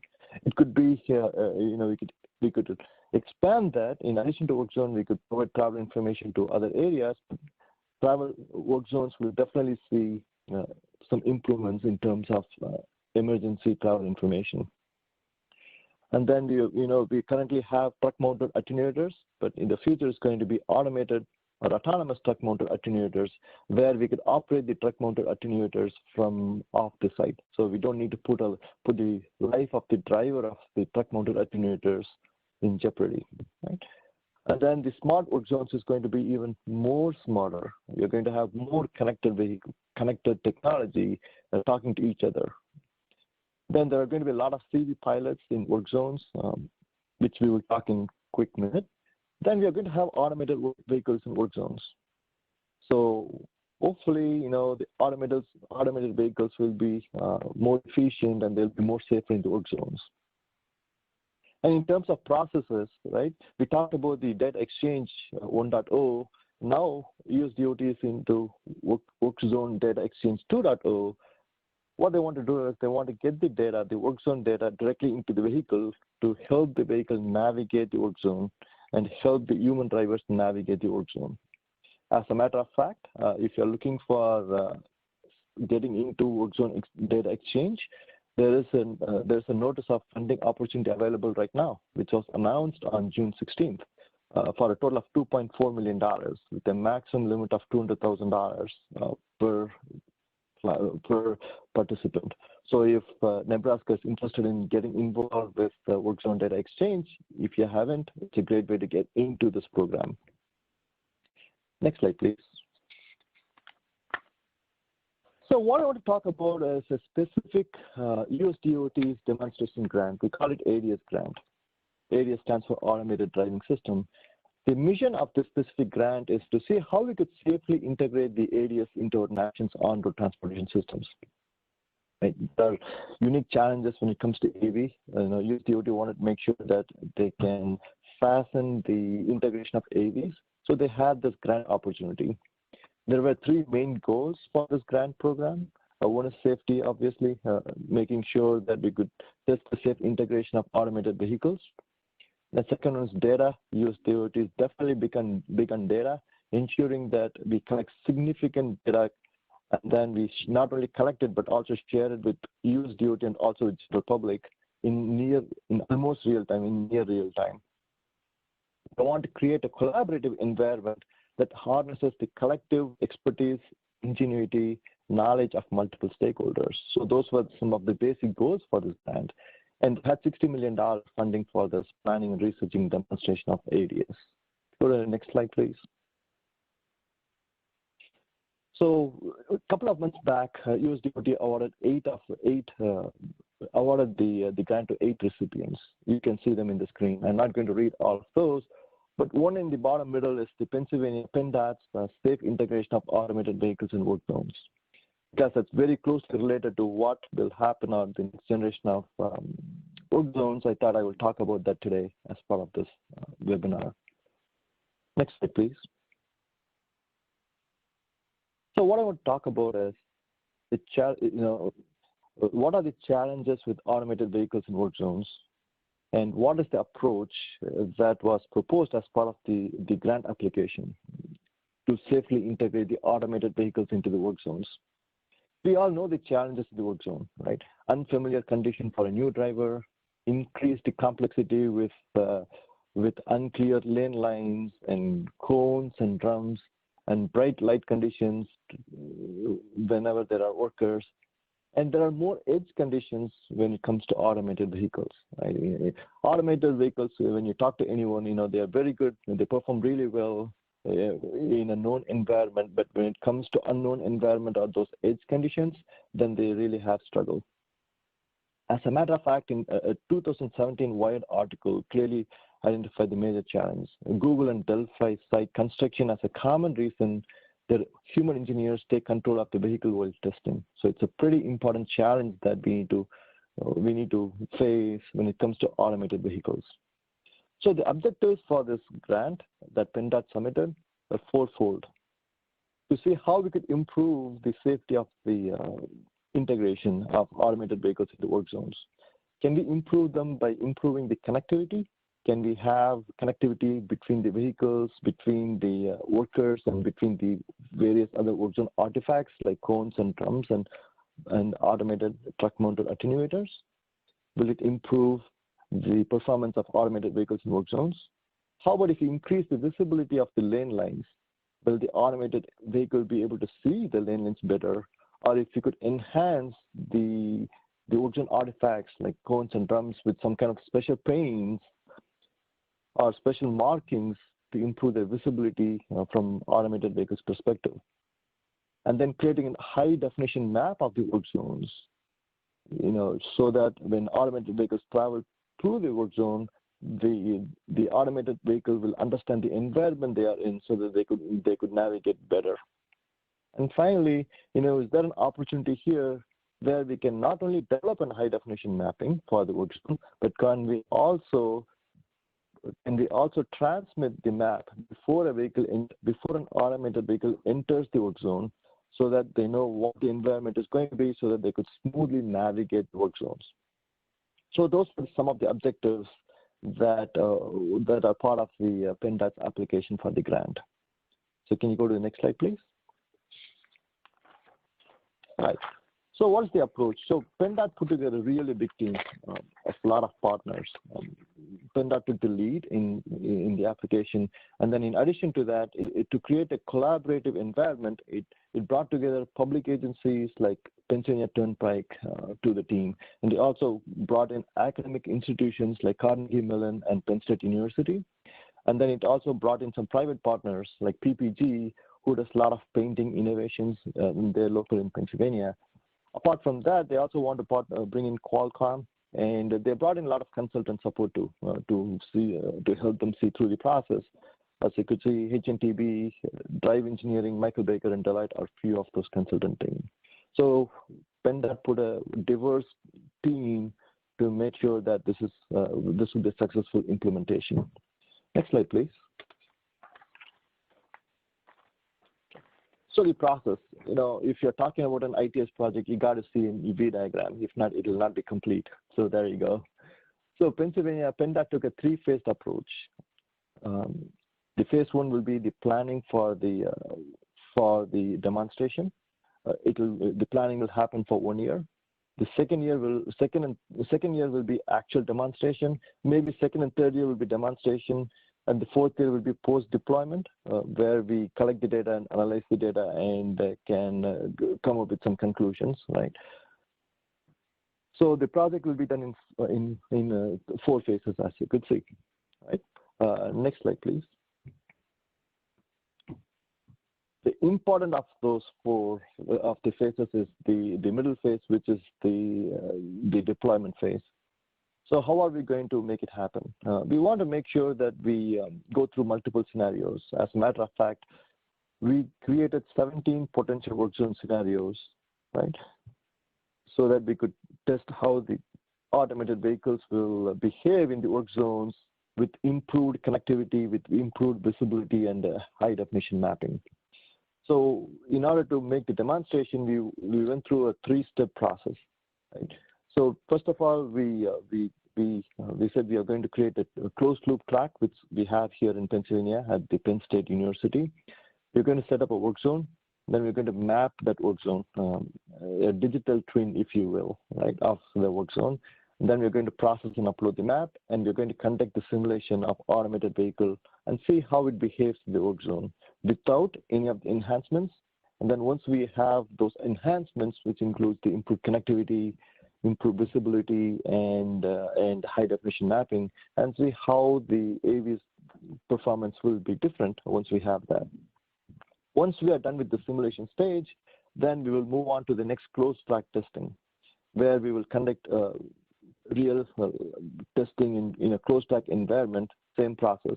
We will conduct the closed track testing, collect the data, process and analyze the data, and if we need to change some of the parameters, we will change it, and then we will redo the closed track testing to make sure we get good results. Then once we are through the simulation and the closed track testing phase, then we will go on to the live on-road testing. We will follow the same process where we will map the work zone in live road, we will process and upload the map, we'll conduct the on-road testing, and then collect the data and analyze the data. So we want to make sure that we capture simulation closed track testing and on a live on-road testing for approximately 17 to 18 typical work zone scenarios that is encountered specifically in Pennsylvania. Next slide, please.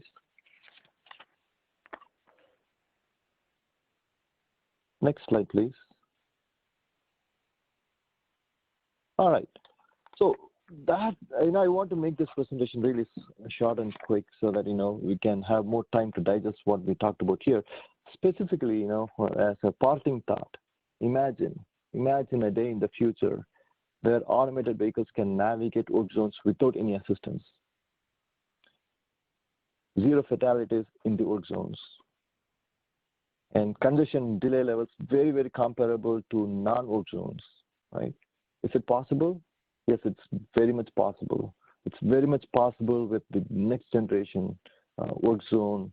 If you follow the right processes, and if you have the right systems and right technologies to make it all happen. Right? That's all I have for today. Thank you. Vijay, thank you for that presentation. Excellent presentation. Very glad that we could bring you in today. Of course, work zones are very, very important, and if we can't get that right, then there's no point with anything else. So, thank you very much. I do have an update on Chad Mardesen. Chad's internet, he got his internet issues resolved, and we do have Chad with us now. But before we get to Chad, what I would like to do is I'd like to take a few minutes here to be able to ask some questions, facilitate some discussions with Kristin, Ibrahim, and Vijay about future of DOT management. And it's been a while now since we had Kristin on, and I just want to remind everybody, she gave us a nice overview of future of DOT management, how DOTs could be looking to manage themselves in the future. And so with that, I'd like to prompt Courtney, at least first of all, give her a first crack. She can lead off with any questions that she might have for this group of panelists and how to manage DOT going forward. Courtney, do you have anything? Did Kristin get back on? Because we did lose her for a moment. Oh, is Kristin off? Okay, Kristin may have had to jump off. That's understandable. She's she was scheduled to go to well, no, she should be here. Anyways, let's if we have any questions for Ibrahim or Vijay, we can go ahead and ask those now. Courtney, do you have anything? Yeah, Ibrahim, this is an amazing technology that you've described, and I'm trying to imagine how the use could be, thinking 20 years out. It's very applicable now. So what are the challenges essentially to, thinking longer term to maintain and operate this type of system and these technologies? Sure, yeah, I mean, definitely it requires effort, I mean, resources on maintaining such system. It mostly depends on how much users you will have. Is it more for in-house use for the agency or for public? Definitely the scale is critical. But in general, the web technologies are relatively easier to share and update and keep maintaining compared to desktop level or big scale systems.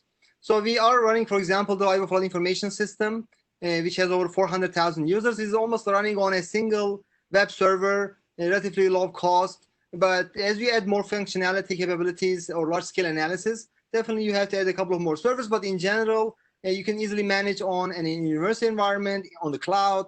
You can easily deploy on Google or many other commercial cloud entities and manage in-house. It often requires a database. We might have a couple of maybe engineers to manage the system in general, but it also reduces a lot of cost on analysis and other capabilities. It requires advanced computation resources. So web technologies with the recent improvements can handle large scale data. So definitely it reduces the cost on the server side and only push the data that is required for that specific view. So I think there are lots of potential for an agency organization to utilize such systems on the cloud with at the order of like $100 to or maybe less cost per month, depending on the usage and capabilities deployed. Yeah. Great. So are any of these systems in operational use by any agencies or organizations right now? Yeah, so we designed a couple of systems for DOT, Homeland Security. Now we are working on one on EPA, and we work also a couple of satellite missions for NASA as well. So they are used in operation, either a daily operation or during that specific activity. Great. Well, excellent. I hope Nebraska DOT finds a lot of use with this. Curtis, do you have any questions specific? Yeah, I've got a similar question for Vijay, and just in the same vein that you asked Ibrahim, Courtney, and that is, Vijay, is there any of the technology that you talked about in the market right now as well? Is Vijay on mute again? This time I muted my phone, so it's on me this time. So yes, there are a lot. The biggest challenge right now we have is especially when there are fatalities, they're mainly due to intrusions, vehicle intruding into the road zones. So there are a lot of intrusion alert-based systems, which does things in two phases. In the first phase, it identifies an intrusion, and in the second phase, it alerts the worker. So the intrusion can be identified in different ways. You could identify that by setting a geofence, and if the vehicle intrudes the geofence, then it will identify as an intrusion. Or we will set, it could be microwave-based, or it could be a radar-based, where you have two devices on either end of the work zone, and if that zone is broken, then the system identifies an intrusion. So that's from the identification part. In terms of the alert part, there are three different ways typically that are used nowadays: audio-based, a visual-based, and a haptic-based. So audio-based, think about a sound alarm, blaring to alert all the workers that there's an intrusion which has occurred. In terms of visual, think about some kind of light, some kind of strobe lights, or some kind of the flashlights or whatever to indicate that there's an intrusion. And haptic, in terms of, there is this safety vest that Virginia Tech invented a couple of years back.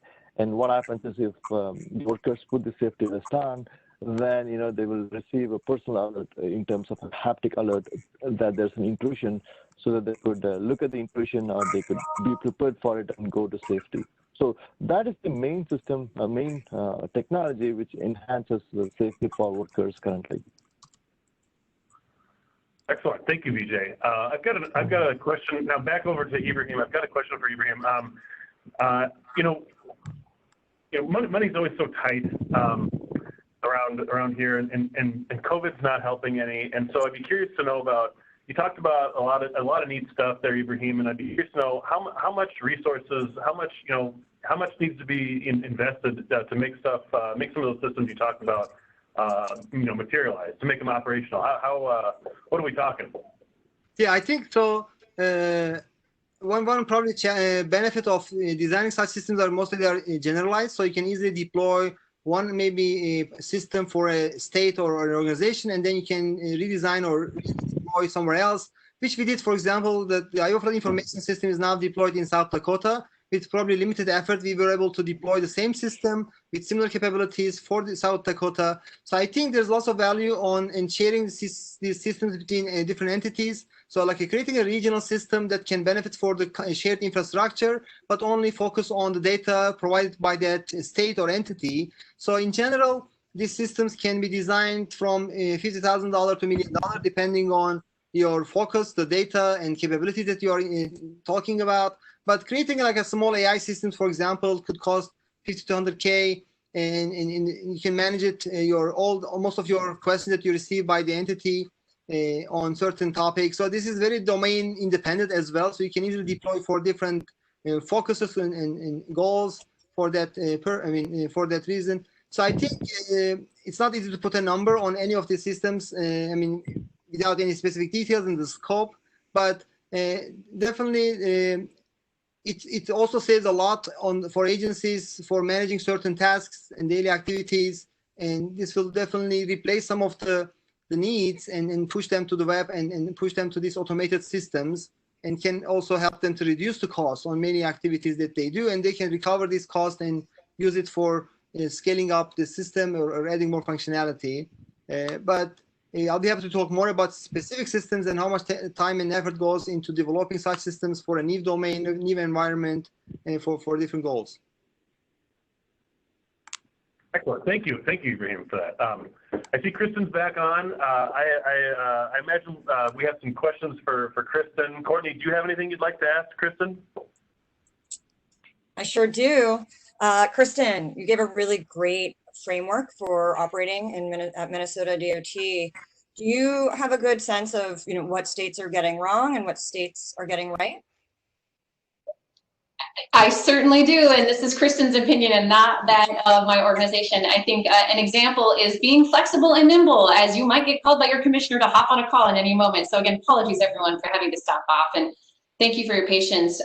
Getting wrong and getting it right. The one thing states are getting wrong, I like to finish with the positive, is diving in headfirst without strategically planning and making broad scale investments in any one technology. I like to use the analogy of some of the biodiversity in our communities, right? So when we plant trees along our roadsides for community sustainability, we have learned we cannot plant just one species of tree because the emerald ash borer might get to it, or a technology like DSRC might be regulated by the FCC to be outdated. And I like to joke that it's odd and not often when a federal regulatory entity like the US DOT and FCC change rules very quickly, but this past year they did. And so states that had heavily invested in dedicated short range communication technologies lost those investments in short. And so I would really, really encourage folks to not make that mistake.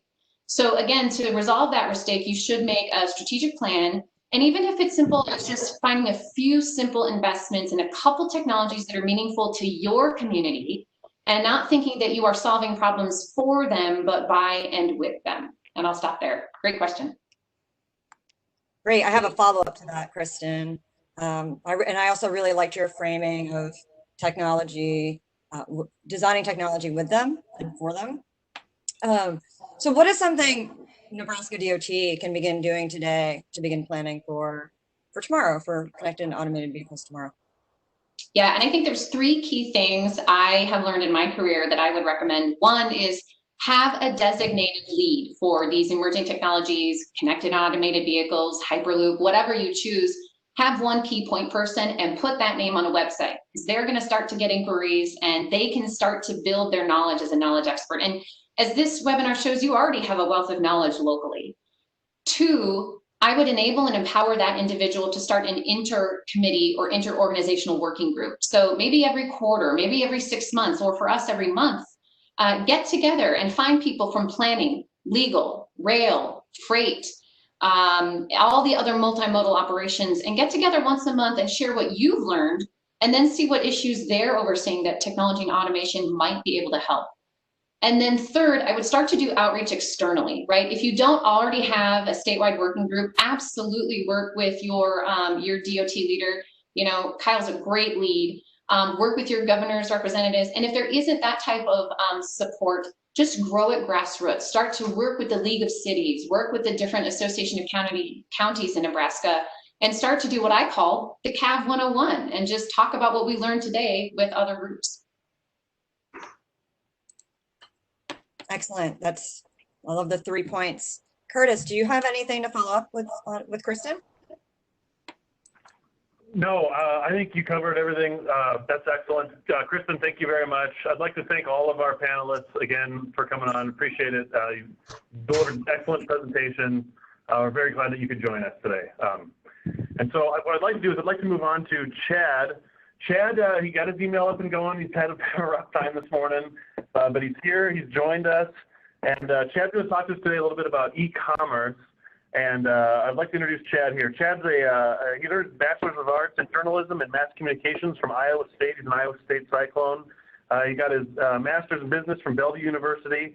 He has over 20 years of marketing and event management. Most recently, Chad was a territory manager for Nike Golf, responsible for building Nike into a premier golf brand within the region. Prior to joining Nike, Chad was he was the tournament director of the Cox Classic, Yamaha Cox Classic golf tournament presented by Lexus. That's on the PGA Tour, web.com tour, where he managed a staff responsible for sales, marketing, operations, fundraising. His expertise is in marketing, sales, advertising, customer service, event planning, direct response advertising, as well as sports. So Chad seems like a fellow golf guy. That's an excellent thing to be going into the 4th of July weekend. Chad, glad to have you aboard this morning. How are you? Thank you. I'm doing well. Can everybody hear me okay? I can hear you just fine. Wonderful. Perfect. Yeah, thank you. I appreciate it. I apologize for all the issues. I am reminded how incredibly important all the different nodes of communication and technology are.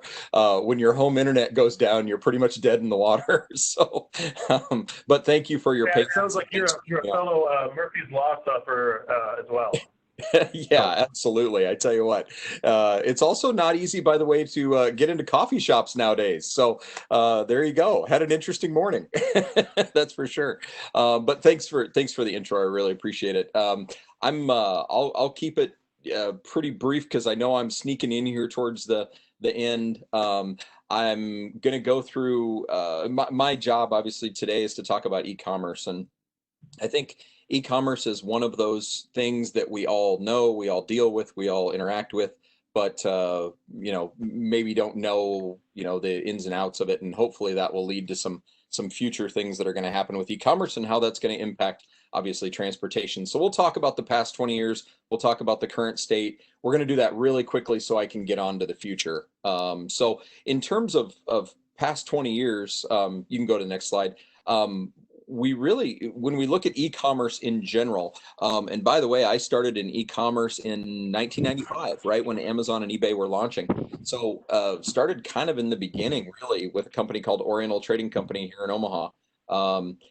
We're really only looking at about 30 years, give or take, of entire history with e-commerce. Now online things and the World Wide Web actually goes back strangely to about like the mid 70s, late 70s when they started getting into that stuff, but we really didn't start to see secure online ordering until the early 90s. The early days of e-commerce, which I would consider probably the first 10 years, almost a third of its existence, was all about making mistakes. It was all about new companies. It was all about people leaving their jobs and starting garage-based businesses. In fact, the first $1 million company in e-commerce was Dell Computers, which was launched out of Michael Dell's garage. And we saw a lot of that, right? But it was mostly this return to small business. We're going to raise a bunch of money and we're going to make a bunch of mistakes. You can go ahead and the next slide. The real big things that we saw kind of early on, you want to hit to the next slide, was we saw search engines emerge. We saw inventory increase. We saw specialization of companies, where companies would sell very specific items rather than these big, large collection of items, kind of these, you know, a large store concept. We saw really, really competitive pricing as a result. That competitive pricing added with the customer experience or the convenience of the process, being able to order from your pajamas whenever you wanted to, added with this idea of a tax shelter. So now I don't have to pay sales tax in multiple states if there isn't already a nexus there, created this insane astronomical growth. And really in 30 short years, we went from absolutely zero to right now sitting around, you know, 14% of all global retail sales were done online. You can go to the next slide. This is just to kind of show you how things grew during that, and granted it started at 2007. Data gets a little sketchy prior to 2007, by the way. You can see that most of the growth of e-commerce sales, which is the orange line on the bottom, comes from not only taking a share of retail growth, but also from the growth in retail as well. So during that same time period, retail sales were growing.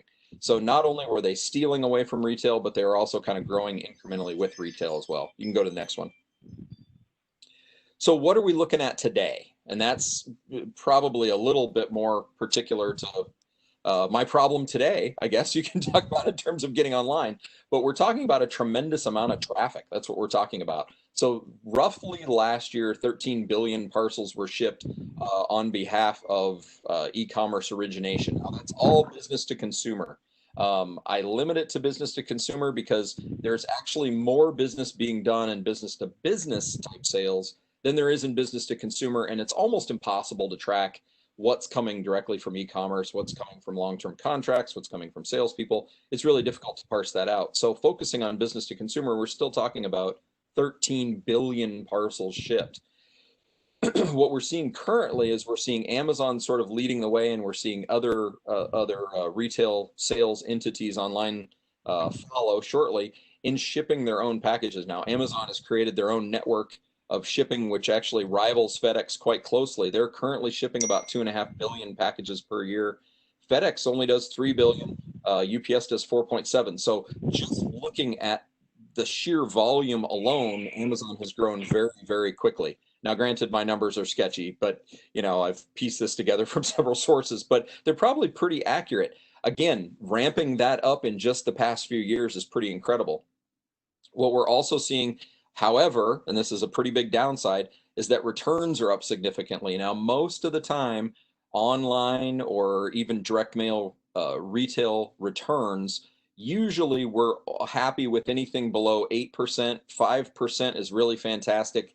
There are a few companies that are in the 3 to 4% range, but you can see at 11%, we are significantly up in terms of returns.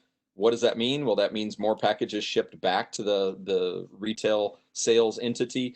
That means more traffic, that means more expense, et cetera, et cetera. So that's something that we're going to have to probably focus on. But right now, that's a little scary. You can go to the next slide. Right now, overall, and I think a lot of this is due to COVID. I think a lot of this is due to, you know, just economic things that we have going on. But retail sales are hurting. What we're seeing is that e-commerce, however, is growing. Now, e-commerce is growing because they're stealing a larger share right now away from retail. Now, whether or not that's going to continue is kind of neither here nor there. Ultimately, what we're looking for is that people are just very reluctant to turn to business as usual. I'll move on just so I can get to the future here. What we've seen is successful companies have pivoted. Unsuccessful companies have not. You can keep going. Keep moving on. There we go. So let's talk about the future very quickly, and I'll go through these again quickly. You can go to the next one. What we know for sure is that customers have shifted their preference towards delivery and away from brick and mortar. Again, maybe part of COVID, maybe part of whatever. Customers really truly want relationships with these companies and these products. They want to understand the company through which they're purchasing. They want to have that relationship. What we're definitely seeing is that data is going to continue to be important. It already is now. It's just going to become increasingly more. And we'll see new frontiers. We'll see the frontier of delivery becoming a very, very local thing. So more localized distribution warehouses, that sort of thing. We're already seeing that. It's going to get bigger. And we'll also see new technologies with phone, with car, with television, with, you know, whatever it is that we have. You can go forward. So e-commerce will definitely continue to grow. It can't possibly grow at that same rate for the next 20 years. Global retail in general is not poised for very much growth right now. What we're seeing, especially internationally, is that economies are not good. That could change in the next 5 to 10 years, but again, those efforts will be pretty long. We're going to see an increase in direct-to-consumer and private level goods. That's like buying direct from a Nike or buying direct from an Adidas or buying direct from one of those kind of companies. We're going to see more and more of that because people want those relationships, and also from a company's point of view, margins are better. There's better control of the customer relationship, and ultimately, I think shipping is going to get a lot more competitive. You can go to the next one. We're going to see way more automation. I'm sure you've heard a lot of this today that I probably missed out on, but we're going to see way more automation. We already have automated driving. We already have artificial intelligence. We already have automated warehousing. All those things are just going to get bigger, better, quicker, cheaper, easier in the next 20 years. It's almost impossible for me to look into the future and see what that looks like in 20 years. Ultimately, FedEx and UPS are going to have to fight for share. They're going to have to fight for revenue as we go to more, individualized delivery systems. And that's a good thing for consumers because hopefully those costs will be passed down. You can go to the next one. I mentioned before, data is going to be king. I don't want to spend a lot of time on this because it's fairly obvious, but what happens in terms of data is that as artificial intelligence grows, as automation grows, data is going to be increasingly important. And those companies who handle their data best are going to be the best poised for growth.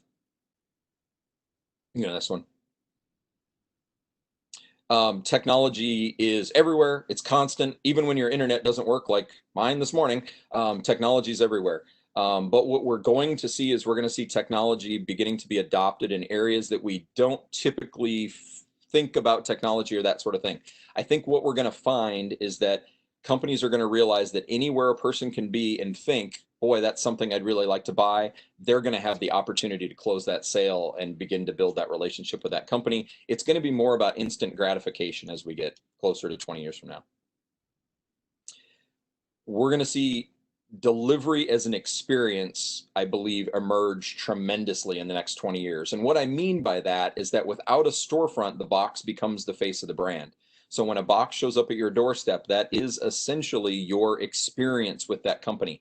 Yes, the website, yes, your interactivity on your phone, whatever that is. But I think what we're going to see is we're going to see delivery as experience. That means speed, accuracy, environmentally friendly packages, the ability to return items quicker, easier, that sort of thing. I think the delivery experience will begin to tell that company's story directly to the consumer.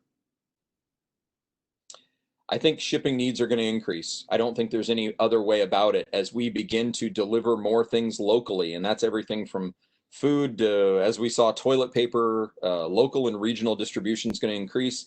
Obviously, I think our needs for infrastructure, I think our needs for roads, I think our needs for all of that is going to increase as well. I think we're going to see a lot more smaller delivery vehicles, a lot more electric, obviously, based vehicles, whether they're automated or not. I think we're going to see a tremendous increase in e-commerce traffic that's going to increase our need for truck traffic. And by the way, I think that applies both rurally as well as in a more urban setting. Again, as we start to see some of these untapped markets, I think we're going to start to see rural because one of those. And again, our ability to deliver to the middle of nowhere is going to be pretty necessary. You move forward. And that's essentially in a nutshell. Hopefully I didn't go too much over there. That's kind of what I have. I really, truly want to answer your questions. So if you have any, please let me know. Thank you for your time. Chad, thank you very much. Courtney, what do you have for questions for Chad? Anything? Chad, that was a great presentation. I was really fascinated by your perspective on delivery as experience. That's noted and something to continue to watch. My biggest question is actually going to be something that's about autonomous vehicles and how they might impact e-commerce with the recent acquisition of Zoox by Amazon. I'm wondering if you have any comments on that and how that might impact transportation moving forward. Yeah, absolutely. I mean, I think, and I hope this answers your question. I think automated vehicles, and again, I'm thinking more of a 20-year perspective rather than a 5-year perspective. Yep. I think might be more airborne than ground-based, in all honesty. I read a little bit, and I'm not super familiar with, Amazon's drone technology and that sort of thing. It seems like they're having several issues with that. I don't see any reason why those can't be ironed out in the next 10 to 20 years. And so I really do think that automated vehicle delivery is going to be more the norm. I'm a very practical person, so I'm more concerned from a business perspective with how do we guarantee that that package is delivered to the right place at the right time without human intervention. But I do think the roadways are eventually going to be filled with some sort of an automatic type of a delivery vehicle mechanism. I hope that answers your question, Courtney. Sorry, I don't know how deep to go. No, that's great. I think that's an important point to think about, what technologies are going to be used with delivery, which is, I think, specific to Nebraska DOT and how they need to be thinking about this. I guess my next question would be, thinking about the future of retail growth post-COVID. You had mentioned it's not going to grow that much. And can you tease that out a little bit more? Yeah, absolutely. I mean, we're already starting to see, even pre-COVID, we were already starting to see global dips in retail. And now some of that has to do, I mean, we can blame the Amazons of the world, right? But brick and mortar retail in general was already beginning to dip before COVID hit. And I think what's happened is that people have realized, and again, this is all coming from sort of the back of my brain somewhere, but I think people have started to prioritize purchases in today's situation, So do I buy toilet paper or do I spend money on a luxury item? What happens in the consumer's mind when they do that once or twice, it almost creates a muscle memory. So when financial times are better, they continue to sort of buy using that philosophy, I guess. And a little bit of that stays latent in us for years and years and years. Now, whether that's going to last for 20 years or not, I don't know. But I do believe that the recovery from the already downturn in the economy pre-COVID is going to be a lot longer because of COVID. And again, the various philosophies that it's built. It's not unlike looking at the difference in spending practices between, baby boomers and the pre-baby boomer, set, the depressionary generation. The depressionary generation, for the rest of their lives, spent less frivolously than baby boomers did because of when they were raised, right? And so we're kind of seeing a little bit of that now with Gen Z because they're in their formative years during COVID. I think that's going to stay with them latently for a very long time. And I think retail will suffer. We'll have less luxury items, less wants and more needs and that sort of thing. Every economic article, every economic study that I've read in the past 2-3 months have seemed to indicate that this is going to be a slower recovery and that at the end, we're not going to have a whole lot of growth globally in terms of retail spending. If I'm looking at e-commerce alone, the good news is that we will see some increase. But mostly it's going to be stealing share away from retail rather than growing along with retail. Okay, thanks. That makes a lot of sense. Yeah. Curtis, do you have any questions? Chad, the only question I might ask is if you, you're e-commerce expert, do you have any pontifications about what might the DOT do to prepare itself for, that change in the landscape? That's a good question. The good news is that it's not going to grow at the same rate. I mean, obviously we saw a huge boom in e-commerce in the need for localized delivery of products, specifically, food and items of necessity. We saw that really increase, back in mid-March. All of a sudden, boom, everybody was out of everything and people were having things delivered. And it was a huge increase. And from a Nebraska DOT standpoint, I would think that would cause, again, a tremendous amount of need, traffic systems, infrastructure, et cetera, things that I'm not an expert on, definitely. But I think what we're going to see is we're going to see a lot of that continue to increase as people got used to those services. Now all of a sudden I'm used to having food delivered. Now all of a sudden I'm used to having my groceries delivered and things that I didn't have delivered before. That's going to continue. It's going to grow at less of a pace, obviously, than it did mid-March, but I think it's still going to grow. And I think as the younger generation continues to get older and enter into their true spending years, quote unquote, I'm doing air quotes, you can't see me, but they enter into their spending years, you know, which is kind of that 35 to 45-ish area where we see people really start to increase their spending. That's just going to create more demand, you know, again, more need for infrastructure, more need for systems that allow for automated vehicles. Again, things that I'm not experts on, but I cannot imagine that that's not going to significantly impact what those transportation needs are, you know? Very good. Okay. Well, thank you, Chad, for joining us. I want to thank all of our panelists for presenting this morning, and I want to thank our audience as well. They're patient with us. We ran into some hiccups, some obstacles we had to deal with this morning. We tried to make it as smooth as possible for you. Hopefully it was received well on your end. So this is going to conclude our third and final webinar. I'm going to be sending out the link to the second webinar this afternoon, and then I will be sending out the link for this third webinar probably Monday sometime when it gets finished developing over at webex.com. So again, I want to thank everybody for being on. Hopefully you guys learned something, and you know, as a little bit of a look inside, there may not be an opportunity to produce a fourth webinar or at least a podcast. So potentially something to look forward to. So keep that in mind and be looking for updates on that going forward. Other than that, again, I just want to say thank you, and hopefully we'll see you again.